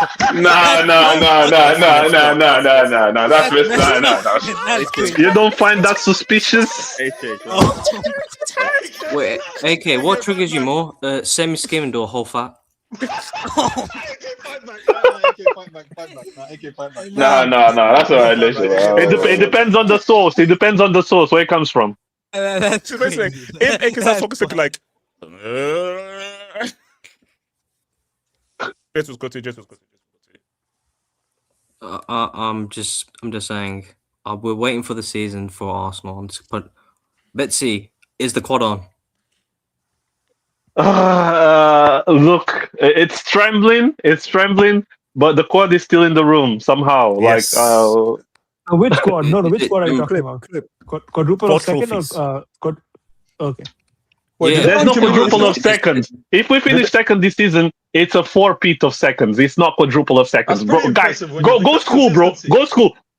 Casey, what are you doing at uni, bro? What are you doing at uni, bro? Betsy, what do you do? Wait, what? I'm confused. No, Betsy, what do you think about it? That's consistency, bro. That's consistency. You see, Betsy. Wait, because Betsy, what of advice? The less you interject, the less chance you have of actually pushing for this brick door thing. So that's what I think. Because the more you talk, the more likely I'm gonna drop it. No. My advice to you. Wait. Wait. If we finish second this season, it's a 4-peat of seconds. It's not one. Consistency, and that's consistency. No, I'm just saying. That's what I was correcting. But I don't want this brick door so you guys carry on. Okay. Jesus. Betsy, are you saying that wants a contract extension because you keep the level, you're progressing? Bro, James West, where'd you leave, bro? I'm gonna come fight you, bro. I'm not joking, bro. Oh my God! No, his head's gone. Is that a threat? His head's gone. If Arteta doesn't deliver me, wait, Betsy, are you threatening someone on live or on TV? No, I'm not. I'm a peaceful guy. I don't even have hands like that. But if Arteta doesn't deliver. If Arteta doesn't deliver, bro, if Arteta doesn't deliver me a UCL or a Premier League, bro, I'm sorry. Pack your bags, man. Pack your bags. The project is finished. Bring someone else. This is what Arteta is doing this to Arsenal fans. Look at this. Look what this guy's doing. Betsy, Potter's available. Can I speak Potter's now? I said that from the beginning of the season. I'm just consistent with it. VS, got the mic. VS, go for it. Real quick. VS, big go for it.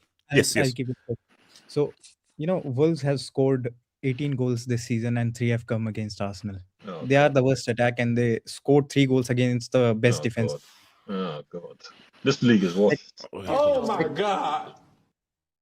Secondly, you said that Casey has been on the Pep hype train, but I need to remind the panel, if you go back into some of the November, December and January hangouts, when you were asking the panel who will win the race, besides Casey, I think I have been the only one consistent that I am still on the Pep train.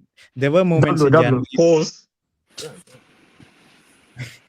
Pause. Why? No, VS, just continue.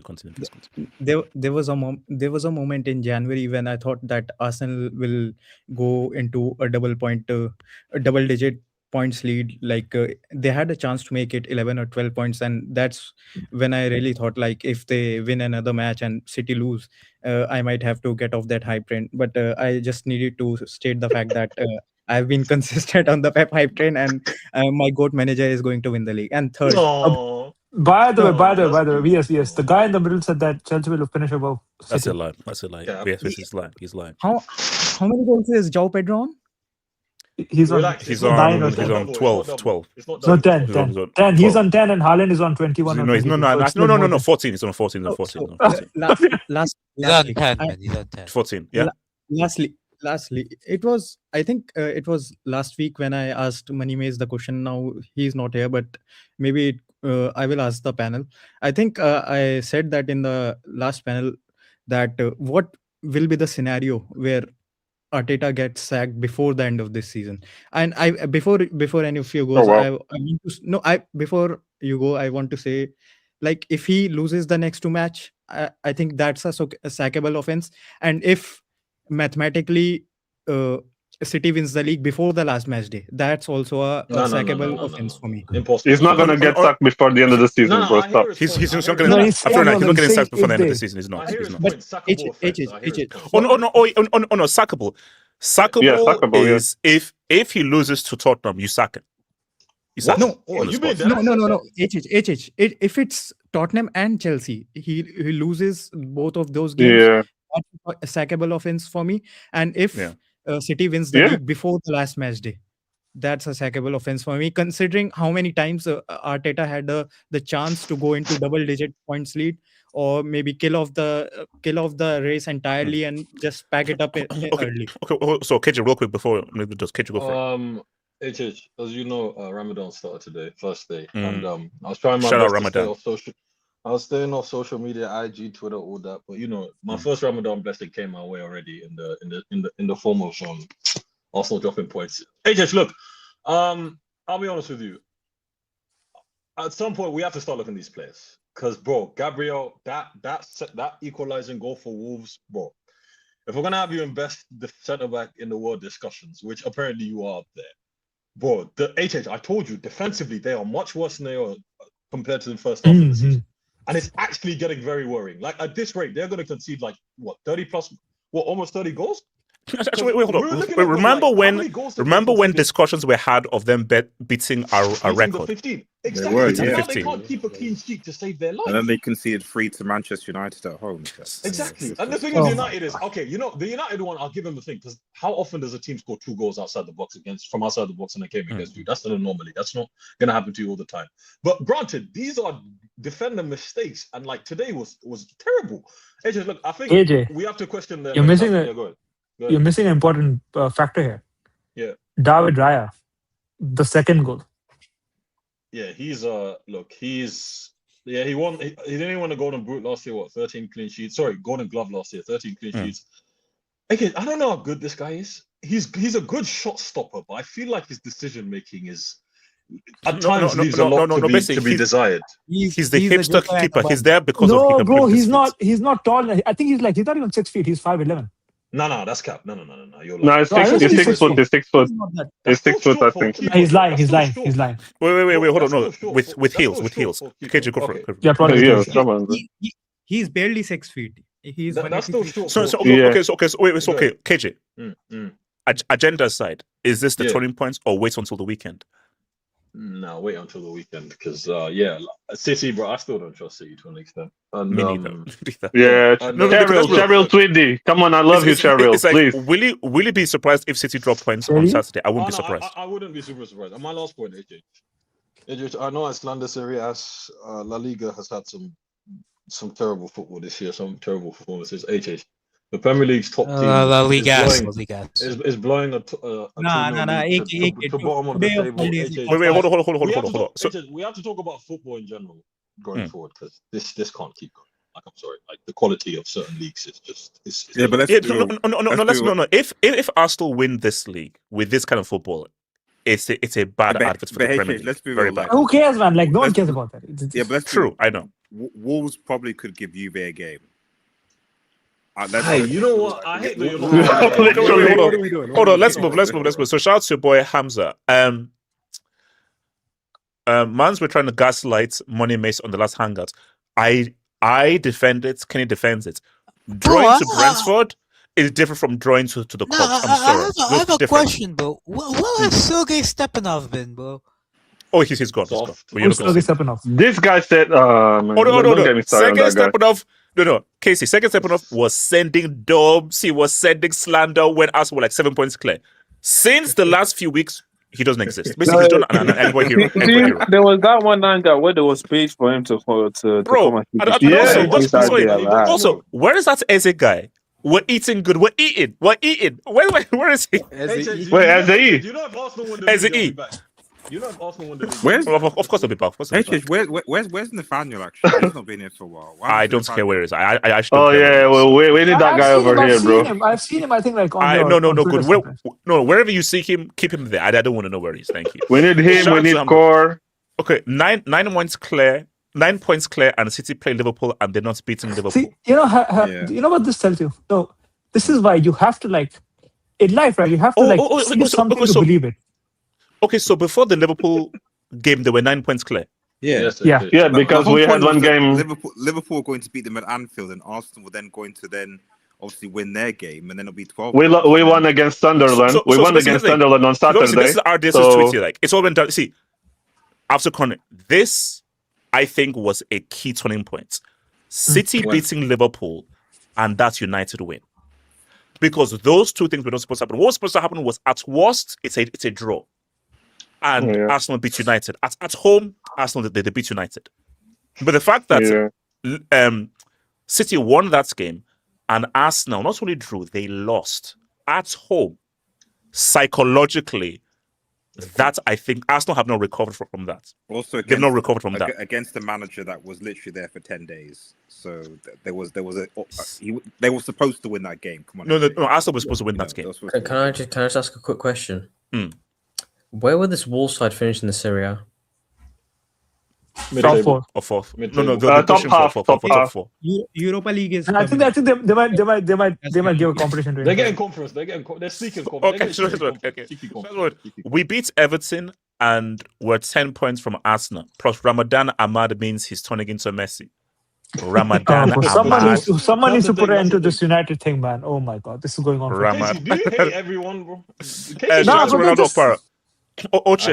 there a way to add Diego Umbutu-Simini to them files? He got to go. Oh yes, he's going to the file. Oh no, we're gonna cook him.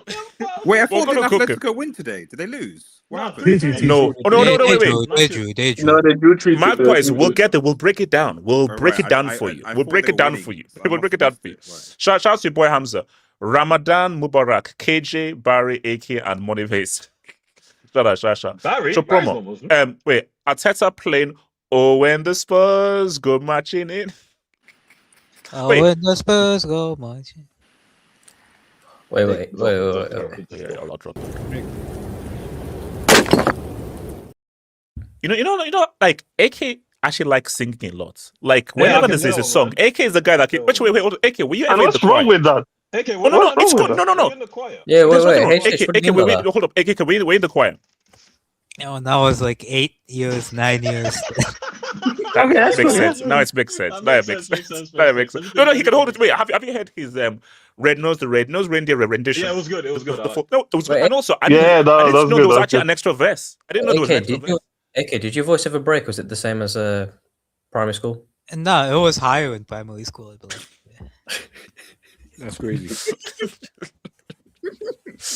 Look, what I guess, bro, I don't want to. So wait, so okay, no, let me not. Well, Shout out to Mohammed. you've said you. HH, do you suffer from Tourette's? Yeah, you've made fun No, of my I drama. don't. You've made fun of. Wait, to be fair, HH likes. To be fair, wait, Casey, shut up. Wait. Are you making fun of? Oh my god, what did you just do? Jason, what did you say? What did you say? I was gonna say to AK. To be fair, HH likes. HH likes voice of hype. What's called HH likes don't worry, J2S, don't worry. I'm about to come with some of the.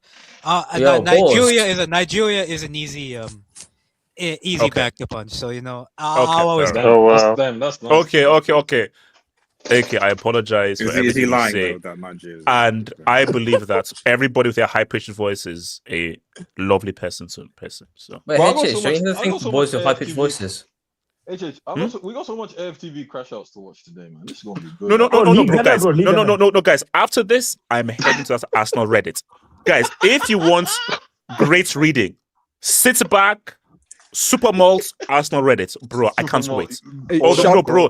It so is one of the old, most man. enjoyable things in my life. Arsenal Reddit is amazing. After like this, Arsenal Reddit moves differently, bro. You guys Shout are out to your evil, boy, bro. your brother Okay. Why do you keep saying he's my brother? Your brother. No, because I knew about you before him. Oh yeah. What's it called? What the hell? Yeah, sorry. The fan thing. Fans, UFF, yeah. Ultimate Yeah. Good times. You guys No, those always were good fight, times. Those so- were good times. Those were good times. Yeah. Shout out to Hamza. Important points for Wolves in their battle for 12 points to avoid being statistically the worst team in the Premier history. Yeah. Okay. Do you know? Hamza, thank you. Do you know that these guys aren't playing to be safe? They're playing to statistically not be the worst team. I'm not lying. I'm not lying. Do you know what the avoiding commentator said? relegation. That road passed weight a long time ago.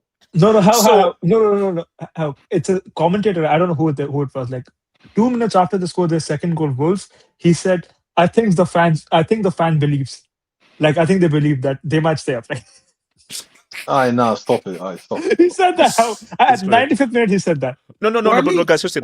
How do you? If you're getting a draw against arguably the best team in the league, the best team in the world, apparently. Going to inspire you, you shouldn't be getting a draw against the best team in the Premier League, and you have No, best team in the world, apparently. Because we are not the best team in the league, man. Yeah. By the way, should Jesus been sent off after the? Should he have gotten? Nah. He pushed him on his chest. Yeah. Come on, let's not. Hold on, shout out to Edo. Someone said Arsenal drawing on the first day of Ramadan shows Allah hates haram football. That's crazy. That's good. That's good. That could be true. Yeah, could be true. That's good. That's good. Bro, guys. That's a low key. That's a low key. Shout out to your boy Mohammed. Mohammed, a defender named Tolu manhandled that Swedish Gifla group. Bro, guys, seriously, Respect Tolu, though. Wait, so have we slandered Gyökeres enough? No, we haven't. No. Guys, this guy's a nasty football player. Wait. Why are you slandering him when you rated him in the summer? Nah, HH. Never did. Here's the thing about Gyökeres, HH. Wait, AK, wait a second, then KJ. AK, I don't understand how you work that hard in running, yet cover that little distance. He worked so hard. Wait, AK, don't you know? It's called the Lukaku. No, he stops the... Wait, hold on. But wait a second. Wait a second. This Tolu guy is not a defender. He's a striker. Well, what's this guy talking about? What are we doing? Tolu's a striker. I was about to say. Betsy, I think you have the wrong AVI. Wait, I don't know who what's this the name guy... of that picture again? So no, Hey, Betsy, I have a quick that should be a white blonde man. Come on, bro, guys. No, wait, no. Betsy, we're in 2026. You're going for a title. Why am I looking at something from before? Wait, AK, AK, were you born when this image happened, AK, were you This born? was 06. This was 05, 06. 05, 06. So that's 20 years ago. AK was still sucking from his. Okay, actually no. Guys. What is wait, okay. So Cage, what's the question you wanted to ask? Cage, what's the question you wanted to ask? So from what we hear, apparently Arteta wanted Sesko and Bertha over. It's really interesting how he keeps bullying only the youngest member of the Hangout. It's very interesting. Arteta overrode him and got. He's the youngest member in his family, so he's just and got renting it out on Ellen de Jokeres instead. Do you think the Sesko would have fared a lot better than? No. It's Arteta's the issue, bro. So No, at this point, I was about to say, so it's a system. He is, to be fair, but it's wait, hold on. Shout out to Jason. I keep refreshing AFTV. I need that to leave it. Lee's not. AFTV doesn't hit the same, bro. AFTV doesn't hit the same anymore, bro. Like, no, it's not the same. Yeah, it's not the same. since Troops left. Okay. Who wants to go first on Atletico? That's no, bro. That's Bodo goes right, bro. Come on. Can we do Inter first? Nah, go to Bodo. We have to talk about Serie, yes. Okay. Let's. No. Because I have so much to say about Serie. Let's just get Atletico out of the way. We also have to talk about Benfica as well, man. Yeah, Benfica. Okay, so guys, real quick right now, why did Simeone 2-0 up? And were both Alvarez and Lookman on the bench for the second half? No, Alvarez was played onto the. Lookman was on the bench. Yeah, Lookman got benched by Baena. Yes. So here's my question: 3-3. Do you still see Atletico to go through, or do you think that they'll screw up at Wanda Sykes? You can't trust them. They should probably go through. I can't trust them. Well, they've got what's it called? Simeone in the Champions League knockouts is a different manager at home. Knockouts, like forget the group stage game when they lost to forward slash, but in knockouts it's different. No. Wait, so the difference as in they're better or they're worse? What do you mean as in at home? No, the home record in the knockouts for Atletico at home, they haven't lost a match in God knows how long. So if Club Brugge do this would be a damn W. So look, 3-3, they should go through. Yeah, but these guys ain't doing nothing past that. You can't drop like 150 million in the January window and not go against Brugge when you're at home as well. So, well, we say this honestly. I only watched the second half, and the first half when they performed, but the second half, these guys were getting. Bruges were by far the better team in the second half. Yeah, and also the sloth. Like, what is that? Yeah, that guy is slow as what? Yeah, bro, there's a pandemic of these like tall, wide strikers that just can't play football. They come from a certain region as well. So wait, hold on. Are you saying there's a Scandinavian kind of pandemic thing going but around? the lab is not Scandinavian. That's the point. It's probably a Northern European pandemic. Let him go and do ancestry.com. You'll find some Scandinavian there. I mean, yeah, of course he's English. You probably find some Nigerian in him as well. Who knows? No, does anyone here believe that Club Brugge are going to go through? It's possible. No. I won't be surprised. So my question, you say is it possible? So you see them beating Atleti on regulation, or it's a draw and they beat them on penalties? Yeah, away from home. It could be that because Atleti are going to have to actually come out and at home and actually play against Club Brugge. They can't do all this like the defensive hold on to lead. Like they actually have to come and play, and that might actually be an advantage to Club But Brugge. Magpies, they have shown that they can score. They did this week against Barcelona. Bro, we are a joke. They're like, oh my gosh. Bro, our club give careers to bumps. That's what Barcelona. Wait, no, but then they held free to Volcano as well. So like, this is the bipolar club. Okay. Also, right now, and also, KJ and Casey, watch your mouth here. Look, he's been a success. He's been a success. Oh, I thought we were going to go on into that. Outside of the few games, he's been a success. Come. Actually, no. Hold up. Kenny, and then I want to go to the Nigeria guy. So Kenny, Lookman has been a success for Atletico. Come on, he has. No. To this, I only I watched the second half where he barely played. He also got early. But he got the goal in the first half. So that goal was like. I won't say. Hey, come on, a G. Positioning, anticipation, movements. His performance in the cup against Betis and Barcelona have been good. Afterwards, against Vallecano, I think he was on the bench and then he but yeah, it's been so far. Yeah, he's had a good impact in the results so far. Yes, he has. VFS, what are you saying?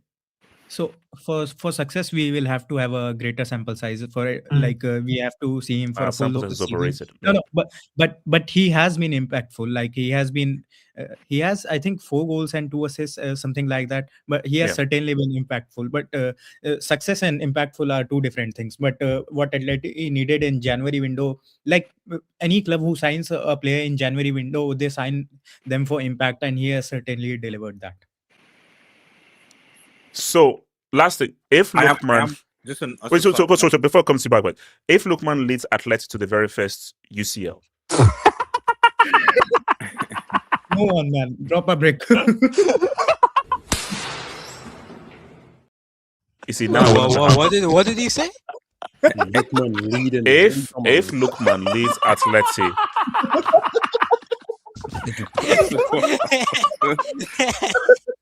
I didn't crack a joke.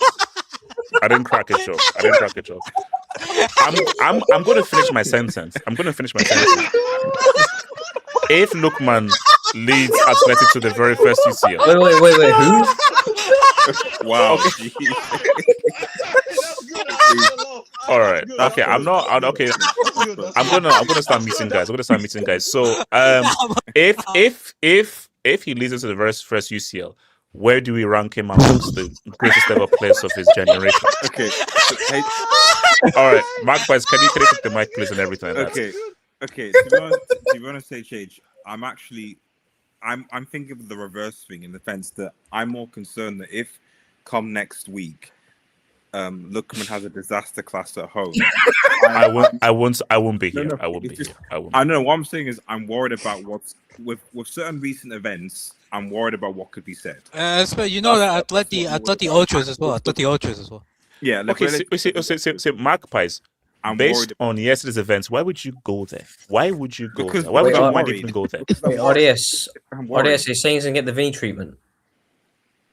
I'm not saying he's going to get the Vini treatment directly. I'm just saying that it could be a way that's interpreted like the Vini way.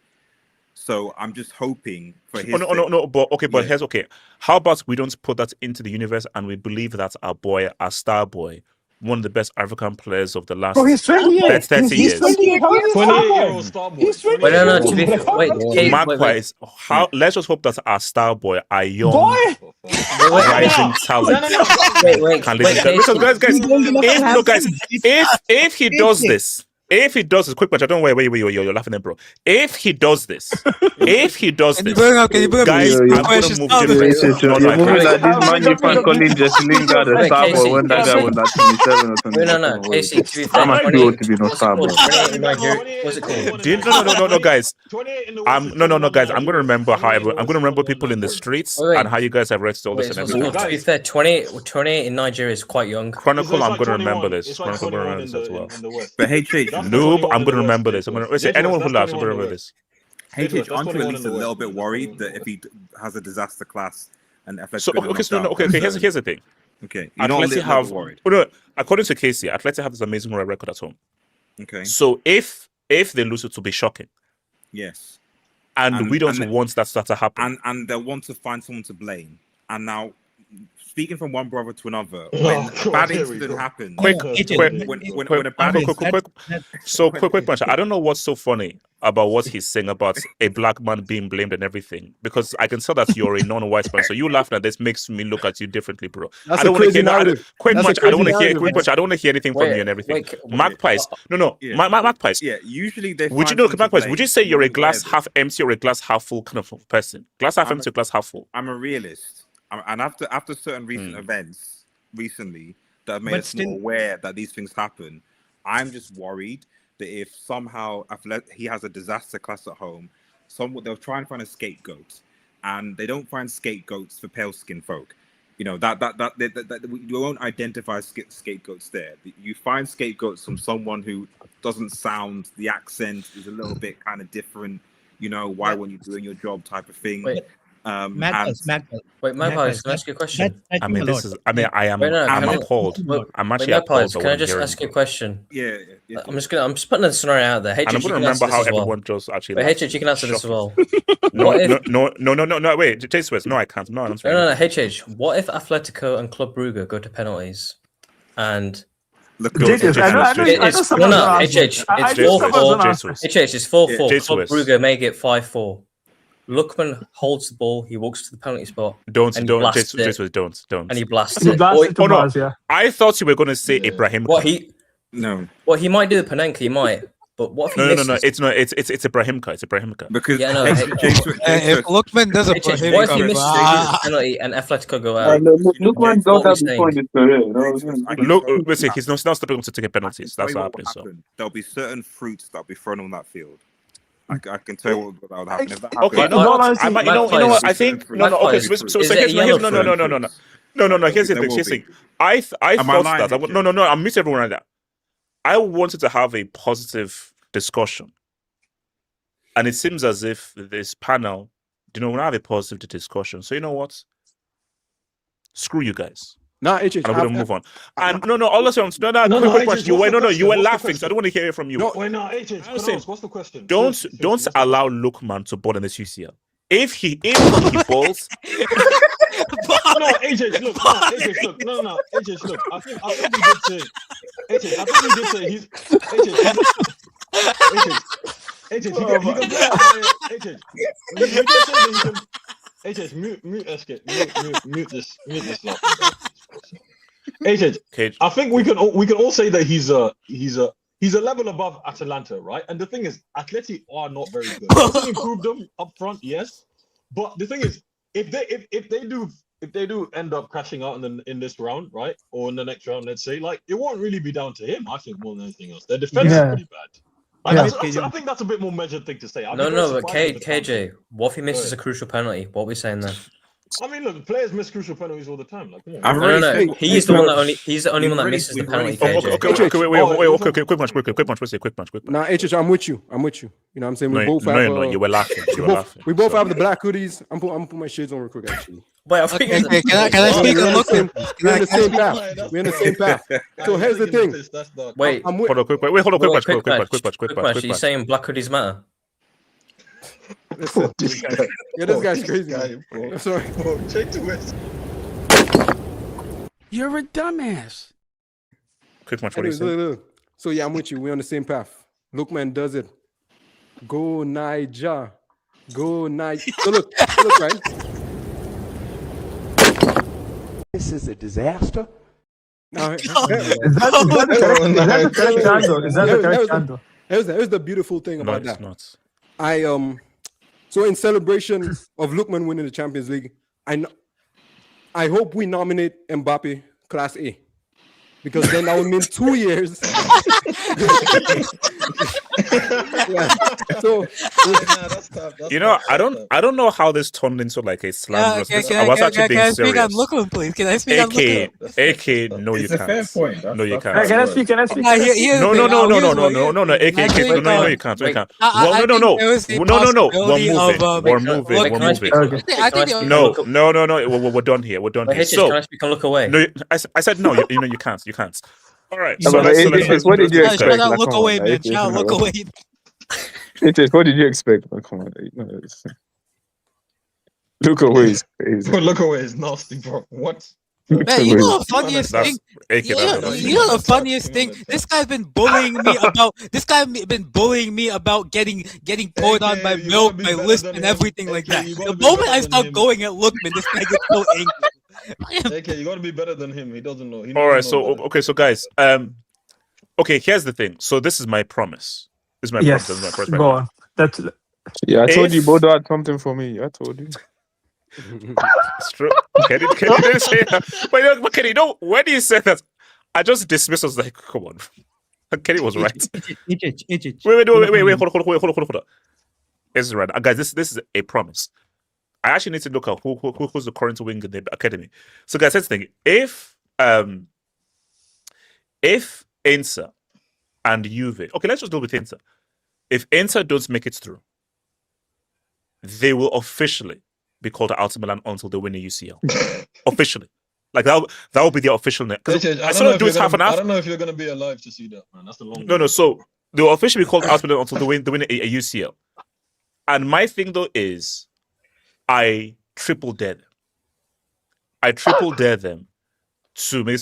Oh, perfect. So currently, the current wing in the academy is United. That needs to be replaced by Tottenham. So I'm going to update that because the Tottenham is new wing. United. Oh yeah. Yeah. Hope Tottenham get relegated, bro. No. As of right now, just as soon as. No. It's still a win. Come on. Okay. They are 18th in their home record currently. It says Tottenham. If Inter and Juve fail to go through, Serie will take over the wing. So my thing here is that Inter Milan. See, Juventus is sketchy. Inter, I dare you. Can I speak on this? No. Okay, case Inter, I dare you. Here's the thing. My goat did not sacrifice his kneecaps for you to get thrown out by a forward slash. Really? What did you win for Inter? What did you win Inter though? Why do? Oh, did you see that the greatest 1v1 goal ever scored? Did you see what he did to Nenesta? What did he win? What did he win? He won the UEFA Cup. Beating Lazio in the final. Casey, he's his knees for UEFA Cup. His achievement is winning the. We went in the Europa League, you know. In the 90s, UEFA Cup was as big as UCL. In the 90s, who told you that? It was guys. I'm older than you. In the 90s, the UEFA Cup was as well. It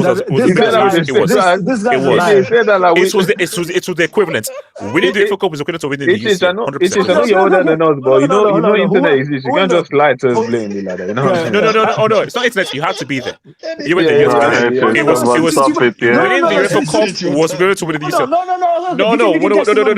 No. La. Casey, talk to us. Casey, I'm not to la. Justifying UEFA Cup is like justifying racism, bro. Sorry, I'm sorry. This guy's putting his hands. These are knowledge, you know. That's your This guy. The system is against me, bro. The system is against me. I can't win. I can't win. Hold on. I turned 22 on October 4th this year. I don't know what you're talking about. All right, talk to Casey. First of all, and then other than Inter, I doubt you even know like 2 or 3 winners from the 90s who won the UEFA Cup. Secondly, in 2021, in 2021, right? Juve versus Villarreal. Remember that game? Before the game, I said that Villarreal are gonna like destroy them, and they won 3-0. And I told you that they are going to destroy them because this league is worse than the SPL. Wait, hold on. Hold on. No, actually, there's an argument. Stop it. So, okay. Are they getting knocked out by forward slash? Bro, forward slash looks like a good. Bro, they look like a good team. Bro, they beat. That was my question. Are they getting? Is the best team in Italy getting knocked out by forward slash? Hold on. No, it's not just Serie stacks. Forward slash beat City. What 2-0, 3-0? 3-1. The second in the Prem, they beat Atletico, who are like third in La Liga. And now they're beaten the what is it? Inter first, right? In Serie S. Yeah, they're first. Yeah, by a considerable gap as well. I think it's not. I think it's not just Serie S. It's actually maybe the forward slash is a good team. Forward slash, no, there's a chance. There's a small chance that forward slash could be like. I don't know if I'm doing that. No, they could be like the Ajax of 20. I think they're very good at home.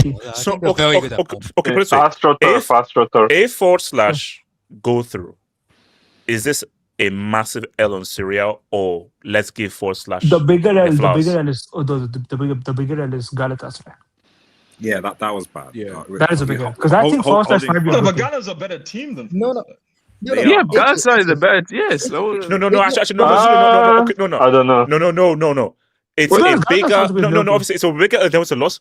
Come on. It's a bigger L. Losing to Galatasaray and your Juve is not as bad as losing to / and your Inter Milan. You know what? You know what? We're talking about a team that did not win It's the about the same. Norwegian. You were talking about a team that did not win the Norwegian league last season. Oh, You know and that? no, and Kenny, their league is over, right? Their league is over, so they're getting full rest now. Yeah, they've Norway only league is over they've before only Champions played League 3 season. matches since December. They all Yeah, have because been no. The 18? Norwegian league gets they have a different schedule.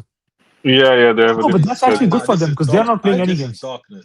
Haven't they got a team No, called? but guys, no, seriously, I'm actually quite scared of next week because if we have a scenario that both Juve and Inter are knocked out, I think it's done, bro. Also Atlanta, they are playing Dortmund at Who's home and they are Atlanta? already Yeah, 2-0. They lost 2-0 yesterday. Yeah. Yeah, Dortmund beat. So you're nah, telling me, you're telling me, Now, again, losing to Dortmund is different than losing to. No. I'm not even / counting ATL because I expect, bro, Dortmund are second in their league. They're 6 points behind Bayern, so I expect Dortmund to actually go through. I'm looking at Galatasaray and Juventus, but specifically / and the first team by a margin in Italy. But if Inter gets knocked out, I'm sorry. But Casey's right. Bodo Glimt did beat Atletico Madrid and City already, so they're not trash, obviously. No. Marquez, I know that they're not trash, but let's just keep it a stack. If Inter get knocked out, I'm sorry, we have to do something. No, we are No, talking okay. about What is the something wait, hold on, Casey. What is the lowest point for the league? The team that came second lost 5-0 in the Champions League final. 5-0 or 4-0, whatever. Like whatever. 5-0. They haven't won a UCL since 2010. Hmm. They won just one European trophy, relevant European trophy, which is at Atalanta's Europa League against Leverkusen. In the last wait, Casey, who's scored in that final for Atalanta? Because Alonso played a I can't remember. Who was it? No, I don't know, but I forgot because I've got like a bad memory. Like who they didn't even scored play the the goal? first team. Alonso. I don't remember. I'm just asking a question. Oh, you don't remember? I don't Okay, remember also. all right. I'll check because I don't remember. As well. I'll check. You can answer the question. Where was he in Nigerian qualifying? That's the question. Yeah, is that the same guy? Just to confirm. Could be the same man as well. Okay, Casey, correct. Yeah. So how this league, man? I told you, like, what else can we say at this point? Like, we have been dunking on them for like 3-4 years now. What else can we say? HH hasn't. He's still at home, like a. No, but what else can we say? Modric is one of the best midfielders there. Scotty Mac is the MVP. Scotty Mac is mad. Christian Pulisic looks like prime Messi there. At some point, bro, like Weston McKennie is oh my lord! Wait. Actually, you know what?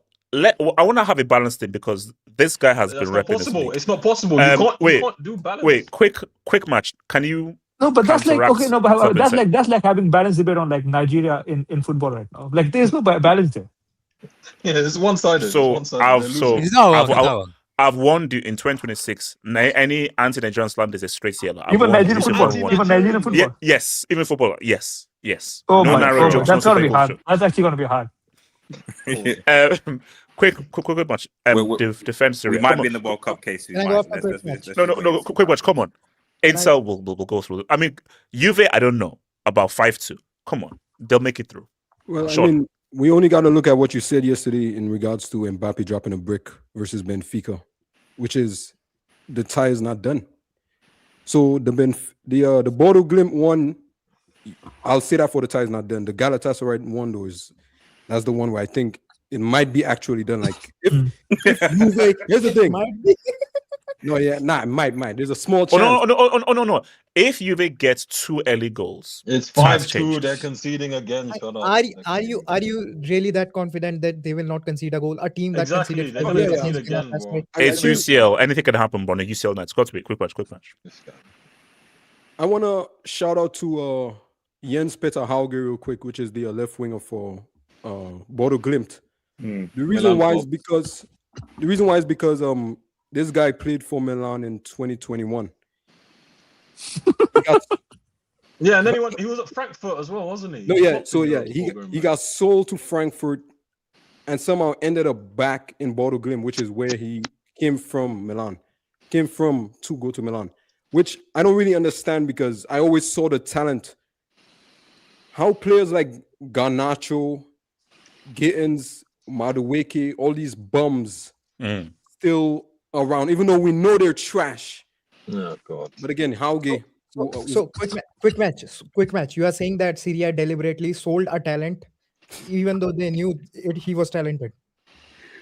Well, I never heard that before. That happens in Serie A. This is a disaster. That's a great point. That's a yes. The issue is he might have been a bit. He might have been a bit too young.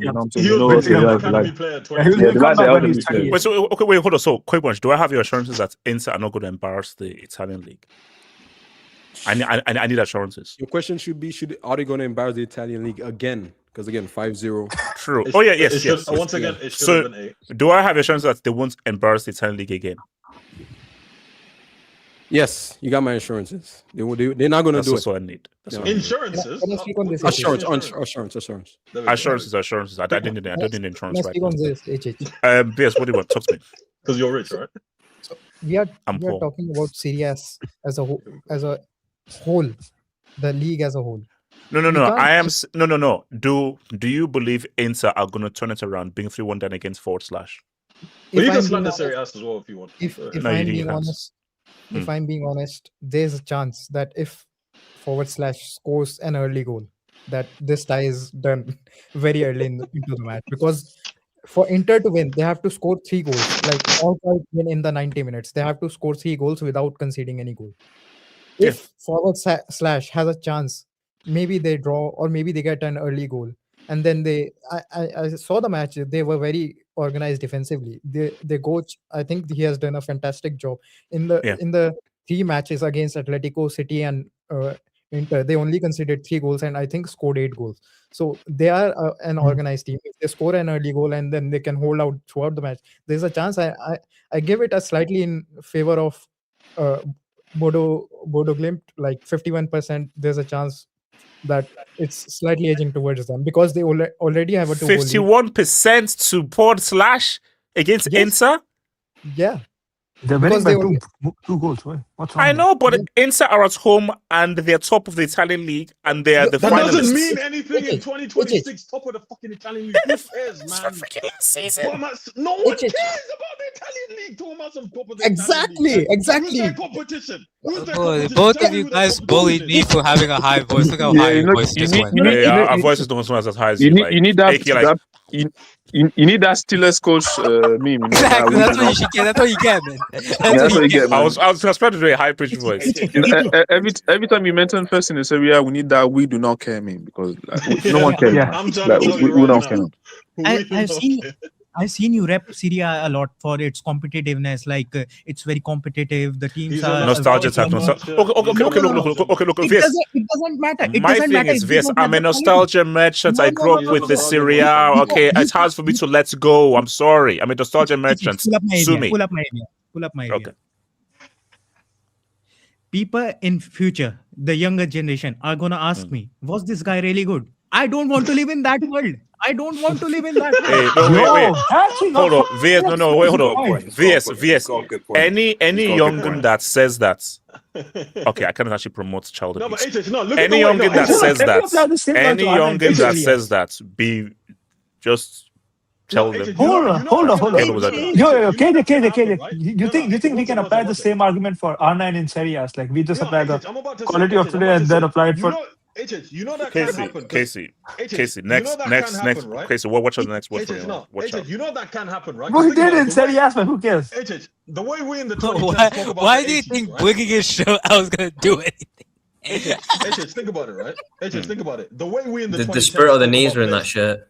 The way we in the 2010s talk about players from the 80s and 90s, right? Someone in the 2050s and 2060s is gonna be like, "Who the fuck is this Pirlo bomb?" It's gonna happen, you know that, right? Yeah. That's the way football works. No, people have short memories. They're gonna be like, "This Ronaldo de Lima guy, who's he? What who bro? No, when they look at him, when they look at his bro, wait, hold on. Impossible Tactic is literally the best. KJ. In 10 years, when everyone is not fat because of Ozempic, they're gonna look at him like, "What the hell is this guy?" Bro, that's Casey. Seriously, that's nasty. That's nasty. What kind of future is this? Bro, that's Ozempic is like shout to Ozempic, but be safe out there. I haven't taken Ozempic. You know the thing is, I'm not sure. we can't rep a league for its competitiveness if it doesn't have quality. If it's only competitiveness you want, you can go to any of these second or third tier leagues of any country, or maybe in the Scandinavian leagues, where the the difference of points between first and 10th is literally 3 points. If you really want competitive, Wait, hold on, because hold I on. want quality. I don't know what league is that. I swear there was a league where I think 3 points separated like first and like 10th or something. Yes. There was First one team league. I from don't know the which one relegation league it zone. was, but Yeah, I think it was the Polish league where the first team and the point difference between the relegation was literally 3 or 4 points. HH, I Something promise you, like that. championship is a higher No. level of ball right now. Exactly. And Serie A. and I promise you. HH, you can't really put this on single-handedly put in on it when in the span of a week, all 3 teams left in the UCL or from the Italian league crash out of the UCL.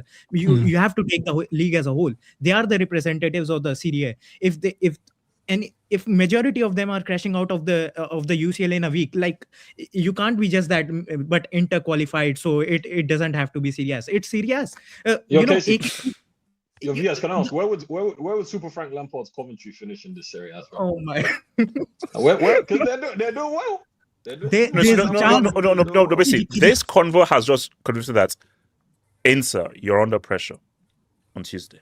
Now, what happened last time they were under pressure? Because Inter, you can't go out like this. Inter, you can't go out like this. Yo, Seriously, you can't go out like someone this. said like they're gonna be McTominay versus Arne in debates in the future. Oh my God. And whoever says that, I'll throw them out the window. If wait, Kesky, what's the MVP head to head? Bro, was there MVP during Arne's time? All right. No, player of the year. Serie A's player of the year. Serie A's player of the year. No, okay, guys, and don't laugh. Promise you won't laugh. I'll try. I can't promise anything. No. You must promise you won't laugh. If you're going to laugh, mute your mic. All right, let me just mute mic just in case, because in case you guys laugh. Where's Casey's mic? Actually, where's Jesus' mic? Where's Casey's mic? There we go. All the Indians. So here's the thing. Well, is it a colour thing? No. If a Serie A team wins the UCL, does that bring back the respectability of the league? Wait, are we talking about Conference League? No, if a Serie A team wins the Champions League, is that enough for you to respect it? Yeah, actually, yes. No, honestly, yes. Yeah. Casey, thank you. No, guys. It's called no, guys. It's called a hypothetical. Okay, but right now, no, but okay. I know it's a very unlikely hypothetical. Nobody's putting one cob on them. Hypothetical. Will Nigeria win the World Cup this year? First of all, here's the thing. Let me wait a break. So, okay, do you know why that's stupid? Because we're not in it. Juve and Inter are still in the UCL currently. Didn't FIFA there are talks of you getting into it? There's a chance of you getting into it. There's a chance of you, Dio Congo might there. Yeah. FIFA working on a HH. FIFA working on it. They're working on Let's payments. just No. Let's just relax for a When the second. wire Let's hits, just see what happens. Nigeria will get their spot in the World Cup. When the wire hits, when that transfer's made. No, look. Who's making the transfer? Who's making the transfer for? Ministry of Finance, bro. You know how they. Okay. From Abuja. Okay, so Juve are out. So where else in Juve are out? Oh yeah. UK and Atlanta both are out. You can't. Atlanta, I still think has a chance. Atlanta.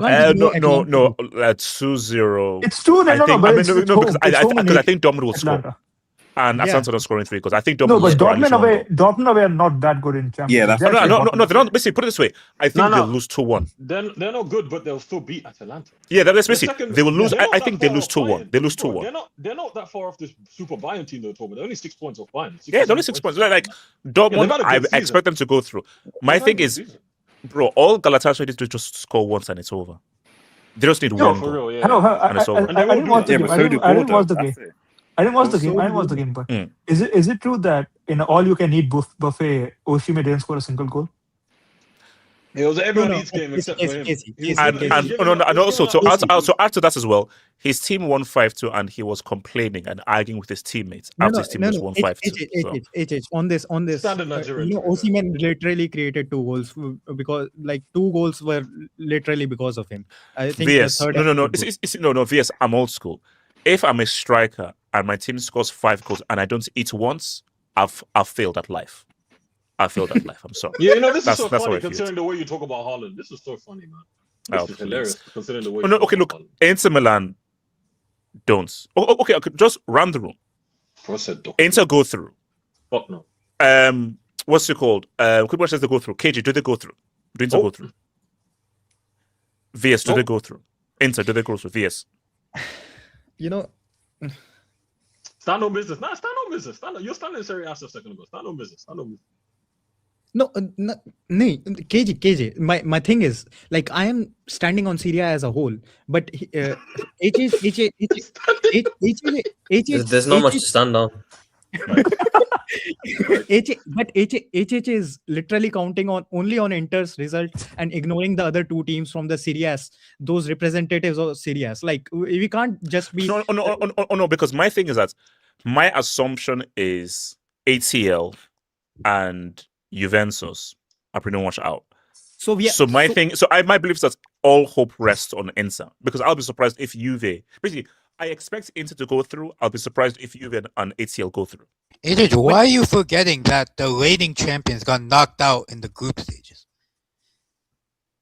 Yeah, What about the Conte. Napoli. They got knocked out in the group stages. Oh, yeah, this year. Yes, exactly. That's my point. Like, 3 out of the 4 teams are like 100% guaranteed to knock out before they even reach the round of 16, and the other team you are hoping your bets on, like, there's a chance they will merely escape through to the round of 16. Like, you can't be doing this and then rep Syria.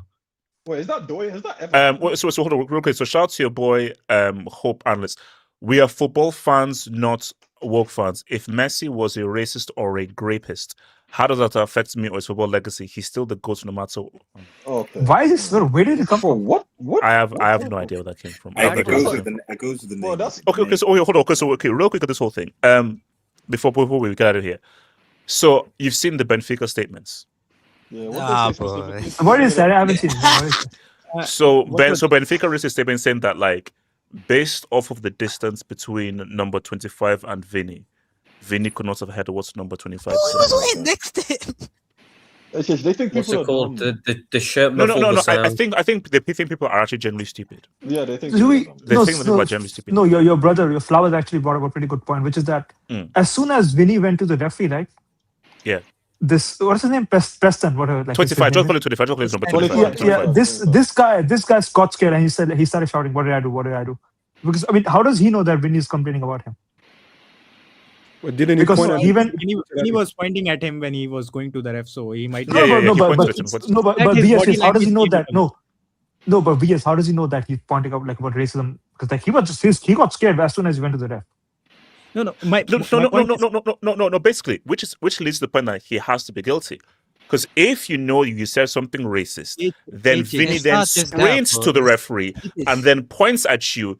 You now know that, oh damn, am I now gonna get that? It's not just that, bro. You've read his apology, right? If you're confident that you've not done anything racist, say what you said in your apology. Say what the misunderstanding was. Tell him what you said and what was misunderstood. More importantly, AK, when I was on the Hangout yesterday, I gave certain quotes and statements from a certain Jose Mourinho. Oh, well, we have to talk. We have to talk about. No. What was Jose up to, man? Magpies. I can't defend him. Magpies. I released a video of Magpies. This is okay. During that whole thing, I didn't really read the quotes. I was like that. Then afterwards, I was in the family chats. My bro and my sis were like, "Is this your goat?" Wait. So I then looked at the comments and I was like, "Is this your man?" Okay. So the way thing for Mourinho is this is why it's bad for Mourinho. If Mourinho came out and says that, "Oh, I defend my player," and I don't believe he said anything racist, and I'm sure that he didn't say anything racist, it's one thing. The fact that you focused on why do you celebrate like that, it's always Vini. Do you know how bad that is? Also, he's an old Portuguese man. Why did you think he was on our side? I wasn't. Can I just speak on the whole incident? I wasn't here yet. Okay, wait, hold on. No, AK, talk to me. Here's the thing, man, and like, I feel that certain people. I mean, the stuff I've seen after yesterday, just like there are a lot of scumbags in the world. There's quite a few of them come from a certain country. Name names. Certain country, certain West African country. Name names, in my opinion. Wait, hold on. Here's the thing, man. Here's the thing. Let's start from the beginning. Vini dances and gets a yellow card. Okay, he got a yellow card. Do I agree with it? No. But it's to the ref's digression. He got a yellow card. It is what it is.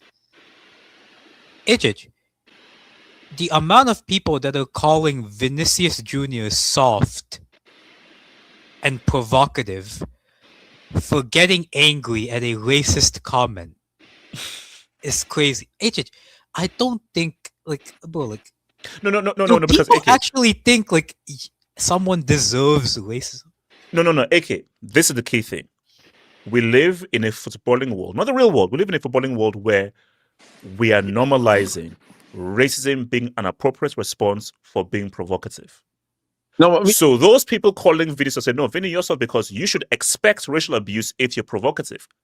That is in their moronic viewpoints. And it's just, I mean, the thing is, quickly before Iki continues, yeah. You know, when I hear people say that stuff, like it's soft and stuff, especially when I see people that are not from, you're not black, or you've never suffered that type of insult. So the way you can just say it's soft, or just like, man, get over it. For me, it's you've weird. Never, it's so weird because you've never been objectified or been insulted in that way. You don't know how it feels, and just to be like, that man is soft, or which is why that we can never be rid of it, because to that fan, it's like, I think this is an appropriate response because you made me so angry by how provocative you've been. I'm now going to make you super angry via racism. So in their viewpoint, racism is an appropriate response to you provoking me. That's in their viewpoint. It's not just that. I mean, I don't know if you've watched the Benfica video. You know, there's racial insults in the background of that video. Yeah, there was racial insults. Like what's it called? Monkey taunts. They were throwing bottles at Mbappe and Vini and everything. They were calling him black bleep. There were some children in that video. There were some children, Benfica fans, who were at there at the corner flag, and they were making monkey gestures and all. So here's the thing. Kids. I was reading. I watched your Mourinho video. Actually, a very good video.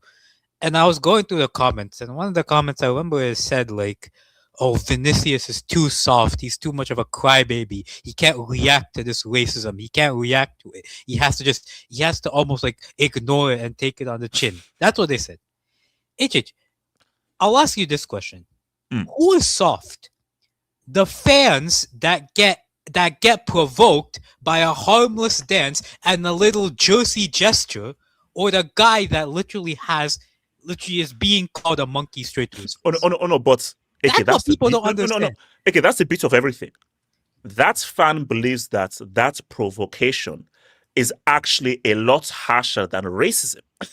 Exactly. So they feel like if you disrespecting our badge and dancing in front of us after scoring a goal is actually far worse than a racial abuse. That is how psycho these people are. Yeah, man. I mean, it is unfortunate. I read that it's the 21st racial incident that's happened to Vinicius Jr. over the past over his career. And also it's going to keep on happening because I say this on the pod because he's a very good player who is always going to score that crazy goal.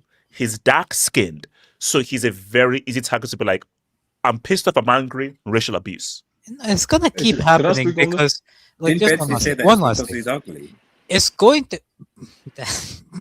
Isn't that what Betsy said? I think that is what Betsy said. Betsy said that instead of calling him racist law, you can just say ugly. We didn't repeat what Betsy said, bro. But yeah. Come on, guys. No, we don't want to lie on his name now. Okay. The last thing, what I will say is you talk about ending this. The only way you can end this, we know we can't end it in society. No. But in football stadiums, you have to make the punishment so harsh that nobody thinks of doing it. Simple. Yeah, exactly. AK, No, AK. With all due respect, AK, I'm not having this convo anymore. Because AK, the fact that we are still talking about this in 2026 is never happening.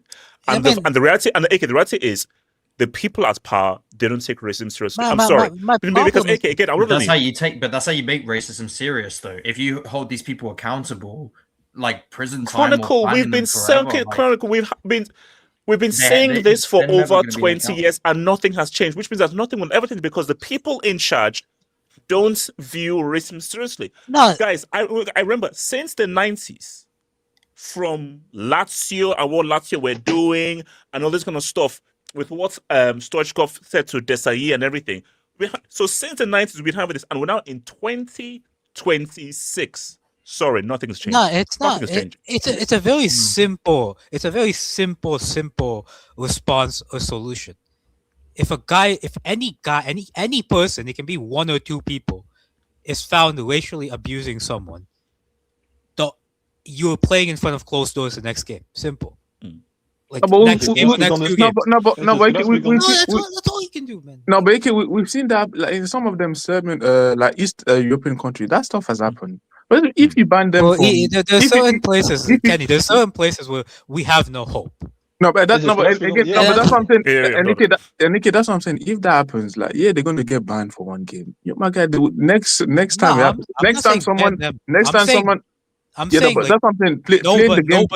Wait. Hold on. What is up, Kenny? Yeah, but okay, that's what I'm saying. Yeah, imagine that happens and they play the next game in closed doors or whatever. The next time another black players provoke them, they're still going to do the same stuff. Like just banning them for one game is not going to. Kenny, for wait, hold on.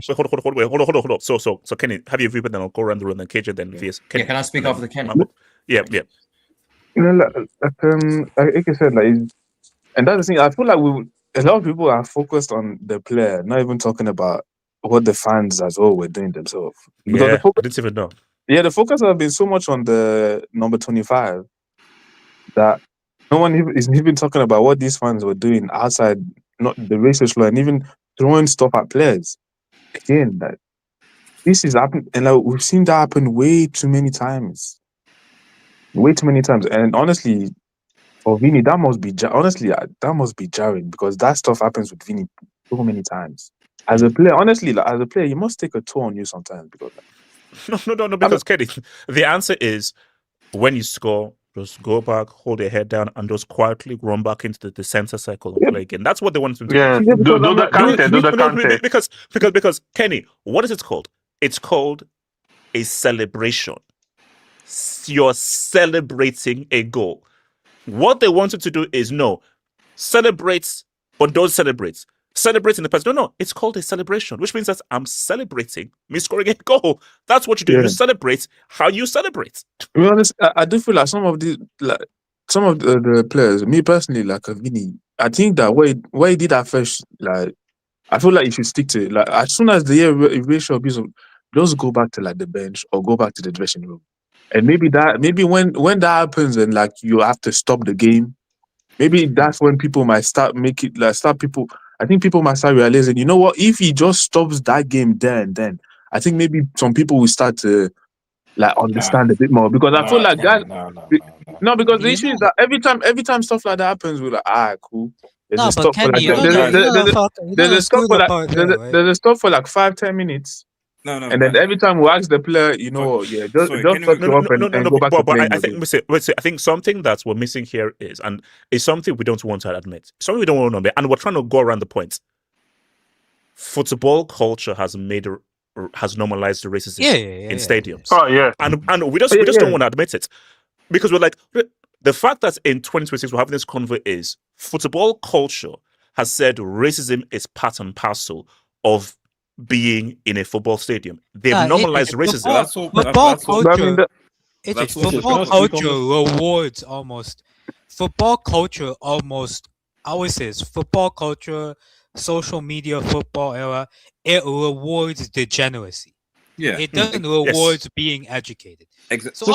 Society rewards degeneracy. Of course, like Of course, it's normalized racism. It's normalized homophobia. It's normalized being. It's normalized being insulting. It's normalized all that in the name of jokes, in the name of being tribal. It's not. It's not a surprise that racism is normalized. No, because my thing though is because remember, basically, one of my best friends, like he's like gay, and he said like he spoke to like the Aston Villa like owner or something. I said that there are a lot of players who are gay, but they never want to come out. Can you imagine the amounts of homophobic stuff that would be gets through fans if you had an openly gay player? It's one thing what black players had to go through. Because the rest is that football fan culture is the most toxic, the most archaic, backward thing I can think of. Real quick, but it's just, I don't think that. I think that it's not just football in itself. Just football is at the end of the day is a representative of this of your society. Like all these issues that we talk about, same thing is the similar stuff that happen in your everyday life, in everyday society, everywhere you go. So I feel like as much as I want to say football as an issue, society as a whole has an issue. So as long as society is going to have this type of issue, football is you can't. No. For example, wait, hold on. Kenny, do you know what I say now? What? Kenny, do you want to know? Let me give you an example. So back in school, there's this guy. I think he was a senior, 2 years ahead of me. Seemed like a super nice guy, soft spoken, didn't really say much, and he was a Tottenham fan. And this guy, I was friends with him. No, white guy, regular guy, super nice guy and everything. Didn't really say much, and was soft spoken. Like, this guy sounds like a nice guy. So it was match of the day, and Arsenal were playing. So remember, he's a Tottenham fan, and he was drunk. So he had a few drinks, and he came into like the TV room, and he saw Henry, and was like, "Oh, Henry, where's your banana? Where's your banana? Henry, where's your banana? Where's your banana?" And I was like, "What? Him?" Because he got into football fan mode. If you take him out of football, nicest guy in the world, soft spoken, doesn't speak much, quiet. But once he gets into football fan mode, he switches. My thing though is that once you enter that stadium, that guy you see in the office who is soft spoken, doesn't seem like a nice guy. Once he has a few drinks and is now defending my tribe, the racism comes. That might not just be football. Maybe just because you've seen him in football, maybe if he's drunk and he sees a random black, he might say the same. That's what I'm saying. No. I'm telling you right now. It's football. Kenny. Football or sports in general brings something out, something different out of people. It's something about football and sports. It brings is a certain thing that it ignites within. I feel like he's a cool, but I don't think it's just. I don't think it's just. Wait. Hold on. Let me read. So guys, so Chronicle talks to me. Chronicle talks to me. Okay. Magpies and the Chronicle. Magpies, go for it. Sorry, I got into the Chronicle because I need to head off. Sorry. Wait, let me go to Magpies first and come to Chronicle. Magpies. So I need to quick head off. I'm only going to speak for like a few seconds anyway, because the only point I'm going to add, because I obviously agree with everybody, is just that fundamentally, I think the key thing for football is that it comes down to money. Like, I'm sorry, there's so much money when we talk about is this going to be sorted or is this going to be changed, etc. Oftentimes the threat has always been to someone's pockets, because ultimately we live in a capitalist society, a capitalist world. So things change if you say, well, why this person's going to be sued, or this organization is going to lose like a lot. That's why, with the Jim Ratcliffe thing, for example, let's just sort of say the Glazers put out their statements, because it was like, well, you can't say that because we're afraid that sponsors, advertisers, etc. are going to affect our business. That's why so when money is the issue, things happen. The reality is that in a lot of these stadiums, wherever they are, and what have you, like, they're not going to, small fine here, that. They're not going to do much, because fundamentally it's going to affect the club, or it's going to affect the league financially. And as far as UEFA and obviously FIFA are concerned, I mean, for goodness sake, like, we're talking about this, and a certain president had a FIFA Peace Award from Givantino for some particular reason, and then went to invade Venezuela 2 days later. We saw some of the video he was posting as well. Because it's crazy. And then I won't even go into things with Russian Korea and stuff like that. So the fundamental point of the matter is, like, I know people want solutions, but you can't have solutions in a game where there is just there's just stupid amounts of money involved, and people want to bring in more money into the game. So racism or discrimination, etc., while it's nice as a kind of like a token, okay, yeah, we're doing something about it, really and truly, if, for example, like an Arsenal or a City or any sort of a big team does something, it's far easier to just give them a slap on the wrist and a fine, or maybe ban the fans to maybe 1 or 2 games, than to actually impose significant financial sanctions that are going to have an impact on the domestic league, on the club, because a lot of, aside from the Premier League, which obviously has its effective Super League at this point, a lot of clubs in Europe are struggling. A lot of clubs need the finances.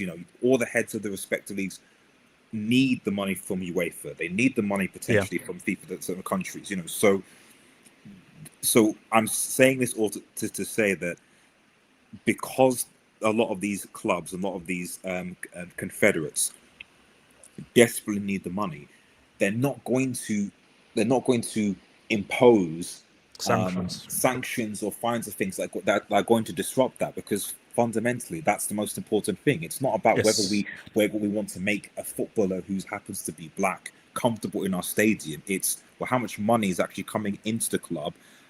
It'd be a different story if maybe Real Madrid, what should happen is Real Madrid should say, oh, we're not going to play the second leg against Benfica, because if they did that, then again, financially, that could impact Benfica and that could impact UEFA as a whole. But that's not going to happen. And that's not going to happen because of the finances.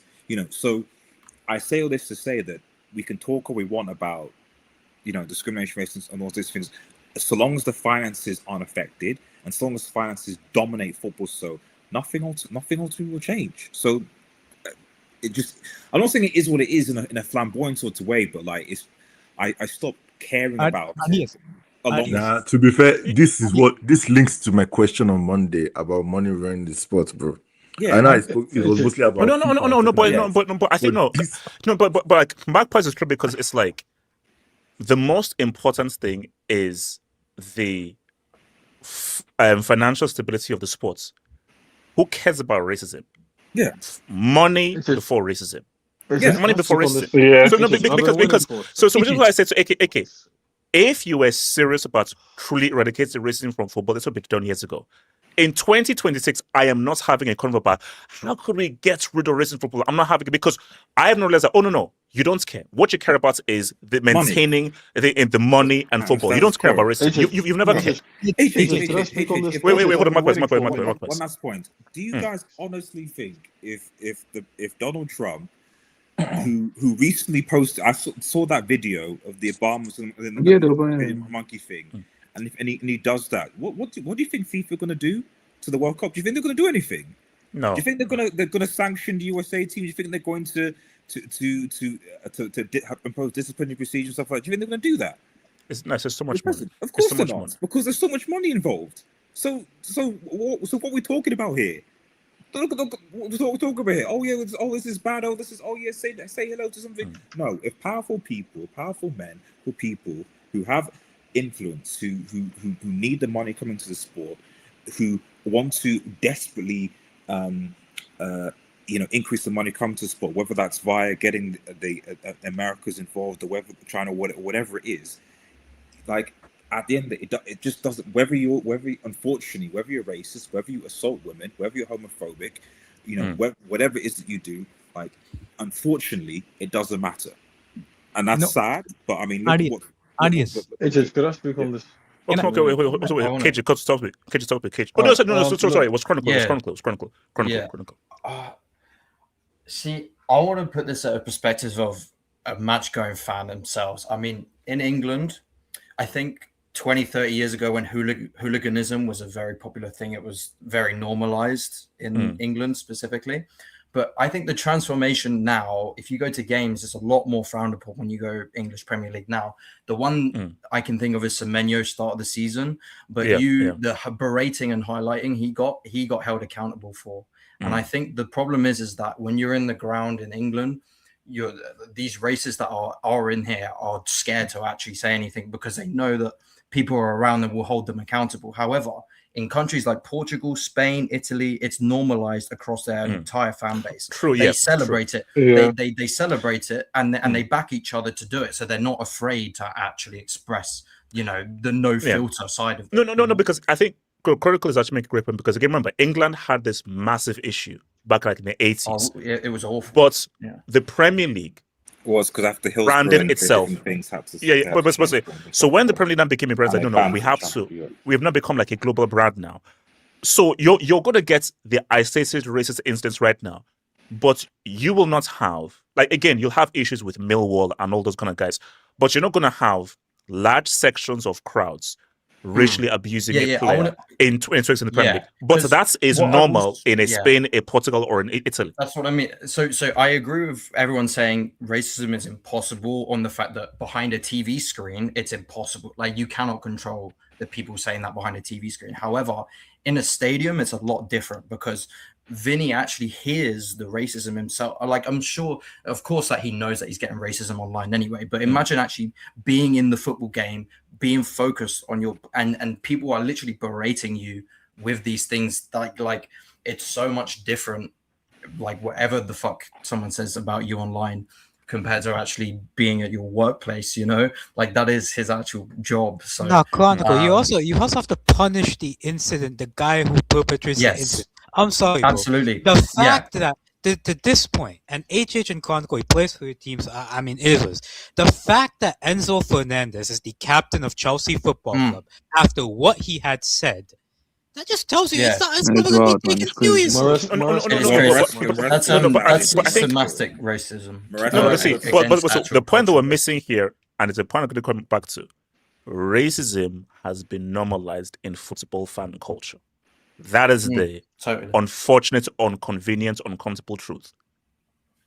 Yeah, I mean, I just wanted to say that, like, the difference is that it's just celebrated in the fan culture. Exactly what you basically just said, HH. Like, it's supposed to be like a world's game, a world sport, right? Football's known as just everyone across the world, how accessible it is. So I think, like Kenny said, societal problems are naturally going to milk into football problems because it's the everyday working class people, and they want a filter out of their lives, and they go to these games knowing that they have no accountability because, like what me and AK have been arguing, these people should be punished way harder. You look at the Premier League, people get banned for life easily, and they get berated by their own fans. That it's not even just the banning, but it's also their own fans are against it. Like, cool, whatever you want to say about Chelsea being a racist club, whatever. If you go to the game and you did whatever those Benfica fans did to any player, like any English club team in the Premier League specifically, there's no way anyone's going to back you with that. Like, it's just impossible nowadays. And I find it interesting how other leagues can get to that point that the Premier League had the growth and progression into being that frowned upon. It's like a few things. First of all, is the branding of the Premier League as a global brand. So that's one thing. It's England as a society. England has racist issues. England ain't Spain. England ain't Italy. England ain't Eastern Europe. So I talk about the different racism issues that happen in England and everything, but Bray, if it's between England and Spain, Italy, Eastern Europe, Argentina, heck no. Keep me here in freaking England. Yeah, I mean, also, can I just say, when I go to some away games, I'm asking, like, Napoli away was like a few weeks ago, and I was literally like, oh, why are you not going? It was like, because of my skin color. Literally, like, people are afraid to actually go to these away games because of their skin. So it's not only just the players on the pitch, but it's also fans themselves are actually terrified to go into these places. I had a bad experience at Ajax away. It's crazy. They berate. Yeah, Ajax away is mental. Like, it's got Chronicle. Not mess around. Chronicle. Chronicle. Are you black? I'm curious. No, I'm white. I'm the whitest man ever. No, yeah. No, I don't. Yeah. What's that supposed to be? I'm pale as anything. I'm pale as Casper the Ghost, man. Can I add to Chronicle's point? Just let me learn. Okay, KJ, and they'll come to you, VS. KJ, talk to The, you. the Germans are pretty good, though, to be fair. Respect the Germans. My thing is... No, quickly, before you go. That is the craziest irony. Yeah. So, Germany, the NAZI, Adolf thing and so forth. When last did you hear about a massive racist incident in the Bundesliga? But it just hold on. Yeah, it's just like Bezzy. Bullying works, man. I mean, Hey. a whole world war has bullied Germany and all those guys into like behaving. Oh no, you can say no because no, but it's true. Because I think because they were enemy number one, they've worked extra hard to be like, no, let's not try to. Now again, living in Germany, they tell me that, bro, East is crazy. If you go to the East, it's crazy. But if you go into the West, bro, it's like the most liberal place. But the key thing is this: when did you hear of any massive racist incidents happening in the Bundesliga? It's every other week in the Serie. Look at what happens in Portugal. Look at what happens in freaking Spain. You don't hear it in the Bundesliga. And this is supposed to be Germany, the supposed super racist people. It's just a crazy irony. KJ, talk to me, KJ. Yeah, KJ. Look, I have a few opinions on this. First of all, like RDS said about, Magpie said about the money thing, it's very simple. Start withholding prize money once they start fucking around with racism. It's very simple. Because trust me, at that point, they will tighten up quicker than you can imagine. It's simple. Tell them that. So KJ, why haven't they done that? It's why haven't they done that? Because that is about to expand to my larger point. HH, you only influence institutions when you have people that represent you. Yes or no? Is that a fair thing to say? Indeed, KJ. Indeed. Okay. When it comes to the ECB, European football clubs board or something like that, the thing that Nasser Al Khelaifi is head of, right? Yeah, ECA. How many? ECA, I think. Sorry, European Clubs Association, I think. Right? How many black individuals are on that board? None. I imagine it's not very many. No. The thing is, it's also on the wider point of society, right? When your people start, when black people start getting, let's say, more prominence in some of these European countries, so let's be honest, right? For a lot of these European countries outside of England, right? Germany is also different to an extent. I'll use American example. The reason the NBA and the NFL are so powerful is because one, most of the players are black. That's the first thing. That's just accepted. Two, they have players unions that are very powerful amongst the owners and whatever they want to say. And three, right? Black people have reached a level of prominence in American society and to a slightly lesser extent British society, whereby when these things happen, right, they have partners, who are of course white, because they're the majority rule, who will stand beside them in these kinds of things, and they will, at the end of the day, not want to affect their bottom line because they value the black customer, they value the black stakeholders within the respective sport or the respective area or institution. Now, European team clubs don't. Let's say Eastern Europe. Let's say all these other places, right? Simply enough, black people haven't reached a certain level, enough a level of prominence in these countries for them to take racism seriously. It's very simple. That's what it is. The truth is that if tomorrow, right, we had a few black owners in Serie A, what's it called? A few black owners in amongst the Prague teams, right? If we had, why would you buy a club in that kind of place in the first place? But let's say that happened, right? Let's say they started players' unions within those countries, whereby players said straight up they are not going to play. And let's say they had owners who actually stood next to them, right? And they make this is the thing, HH. People only fall in line when you make an example of other people. Once you start making an example of these guys, you tell them we have cameras in these stadiums, whereby if we catch you, you can never ever come to a game again. I promise you. The rest of them, no, I'll tell you. Exactly. Just tell me how many of them will actually tighten their because they don't. HH, we're telling them right now. We will completely we will cancel your season ticket and we'll give you the money back. You are never ever to step foot back into the stadium. I promise you, not all of them, but the vast majority of them will get in line. That's the first thing. That's what it is. Hit them in their pockets and tell them they can never come back to the stadium, right? And tell them, make it very clear. When they buy their season ticket, AJ, put a disclaimer there. If you are caught racially abusing a player, making sounds, whatever it is, we don't care if the kid is 10. No. But KJ, you know what the thing is? Go ahead. KJ, the last racist incident, the one before that, the one before that, KJ, we made all these suggestions. No. And the reality is that these are suggestions that we've all made. But the fact of the matter is, nobody wants to push this through because, again, I'll say it again, KJ, we have normalized racism as being part of football fan culture. That's fair. My last point is this, HH. I'm sorry, but these players, some of them have to start actually showing up. HH, I'm sorry. Exactly. I'm sorry. When it comes to me, HH, I'm sorry. I understand Vini yesterday, but HH, I think Vini should have left the pitch. I'm saying it right now. Which is what Balotelli did. He should. This no, HH, it's very simple because you know Balotelli is very different. Balotelli is in a Serie A game, right? Whereby it's what a Milan team, and the world isn't really paying attention aside from Italy. No one gives a shit. This is the Champions League, where the biggest club in the world. You are one of the biggest players, or one of the biggest clubs in the world, right? After you come out and you make it, you with the back players, with your whole team, walk off the pitch.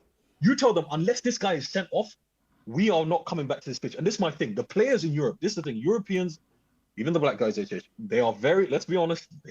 Certain issues, they'll do the gimmick, they'll do the PR. But when it comes to taking real action, right?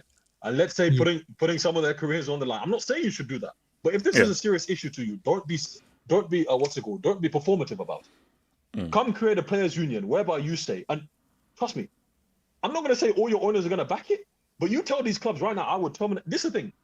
The players have to realize they have more power than they lead on. Exactly. Right? You have more power than you lead on.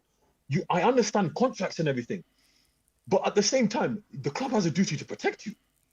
If you say that you feel like some of your liberties or some of your freedoms or whatever it is in the contract, right? You have to make it very clear to these owners that if something racist happens and you do not stand by my side, I am going to consider my position. No, because basically it's about bringing the game into disrepute. Exactly. Like, no offense, I'm not playing if there's because my thing, because do you know what I always say? Go ahead. Imagine if you say that, rest in peace, Kobe, LeBron, Kawhi, Steph.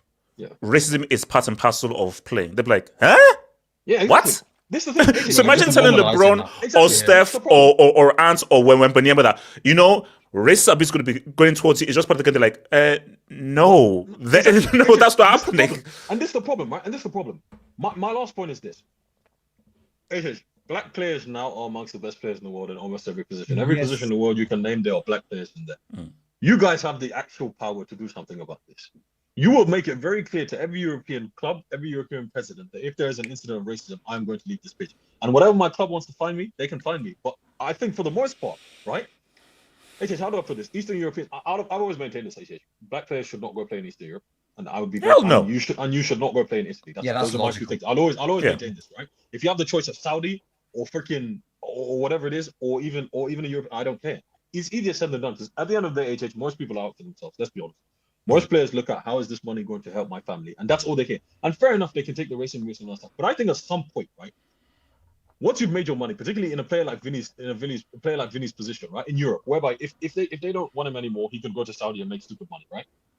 At some point, put your money where your mouth is, right, and stand for something more than just money, because it's very easy to be performative and say this stuff. When you have the time to take a stance, go ahead and do it. And VS, what are you saying, real quick, VS? So I completely agree with KJ, and he mostly covered my points. But I will say, like, I will echo his point. Like, you have to hit them where it hurts the most, like financially. If the player who is like 99%, I'm sure he said some racist stuff. 1%, like you said in the video, it's OJ. I can't prove it, but he himself from his mouth said, like, to deflect that he didn't say anything racist. He said, I said the F word. Okay, so I wasn't racist, but I was homophobic. Yeah, that was a normalized sense. That's good. It's insanity. You know what I think? I think UEFA will not find anything racist because it's so hard to find, because he covered it. Yeah, it's impossible. At least you take action on what he himself said, that I said this thing. So maybe you take action against that. You say that even that word is disgraceful and you are banned for 1 year. Your salary will not be given to you. That's where financially it hurts the player. Secondly, find the club who yes. Quickly on that, that they say that if you would have said that racist stuff, do you know how many games they would have suspended him for? Well, how many? No, 10 games. I'm saying make the same punishment for even that word. Like, it doesn't matter. You said some disgraceful stuff. You said some racist stuff. You think you will get away with saying racist stuff and deflect by saying, no, I said the F word. Ban him for 1 year. Make it a rule that you will not be paid your salary if you bring disrepute to the sport. And find the club. Take his salary and give it to charities who fight against racism and all that. Even for fans, like exactly. Like I make said, an example of them. Make an example. Yeah, of them. exactly. rather than banning the stand in which it's done like if there are fans who are racist, they ban that stand for the next stadium. Rather than banning the stand, ban the whole stadium, make the stadium completely empty. No. Something like that. Again, do you know what's so crazy? We've said this many times because again, what we said before with the last racist instance that you ban everybody because once you ban everybody, the people who are innocent will be like, wait a minute. So I'm losing out because of your bomb racist ass. So there's not going to be pressure on the idiots, but the people who didn't do anything, and that's how you make the change. There are ways to get around that. If you threaten that you will ban you will make the complete stadium empty for the next match, people will point out the main culprits and you will be able to point out the real culprits and maybe you punish them, and the fans who are easygoing, who are not racist, who don't partake in this stuff, they can enjoy the match easily. They will point to the authorities toward the real culprits. And secondly, KJ said the main thing. These players have power. If there's any moment, there's any situation they need to show player power, it's these moments. Form a union, gather these superstars, Mbappe, Bellingham. You guys are black. We team up with Lamine Yamal. Make it a demand for, sign a paper or something. Make it a law. Contact your lawyers. We want something if we are having racist attack against us, there should be some serious repercussions. Lastly, I would say that while I think KJ is right in that maybe Vinay should have walked off, maybe he didn't. The thing is, HH said in his video, I'm 99% sure he said something racist, but because of that 1%, I can't justify Vinny walking off. Because it's more likely, it's very likely that in the investigation they will not be able to determine just because that guy covered his mouth and all, and it will be some fines like that. So it but the thing though is this, I think even Elijah, this will be going over. There's going to be another racist incident, and guys, you know what? We're going to be back here with this discussion again. Nothing's going to change. I promise you, we are going to come back in 7-8 months' time and have the same conversation. The issue here is it's also the whole attitude towards the incident yesterday, right? HH, you know what the X sign means when the referee put the X sign. It means to investigate a racial incident, and that's usually put on. The stadium usually has a screen that's put on. HH. The Benfica fans knew that something racial had happened, so they were. It was announced. So if you don't know the sign, it was announced by the. And they doubled down. The fact that they knew that and they continued to boo. That's what booing before that. Okay, fine. Booing when you saw that there is a racial incident that is being investigated. Again, this is where I think I agree with Kenny's point. Because my point is let's just say it's an allegation. Let's just say it's an allegation. So you're booing and you're doing monkey gestures because Vini said he was alleged to be racially abused. So a guy who says, I believe I was racially abused, your reaction is let's also boo him, throw stuff at him, and now do monkey chants at him. Do you know how psycho that is? Yeah, exactly. And I think this is where the whole society bleeds into football type of thing comes into play. And I think HH, if I'm a black player, I'm not stepping foot in Italy. I'm not stepping foot in Portugal and Spain. Eastern Europe, Argentina. No.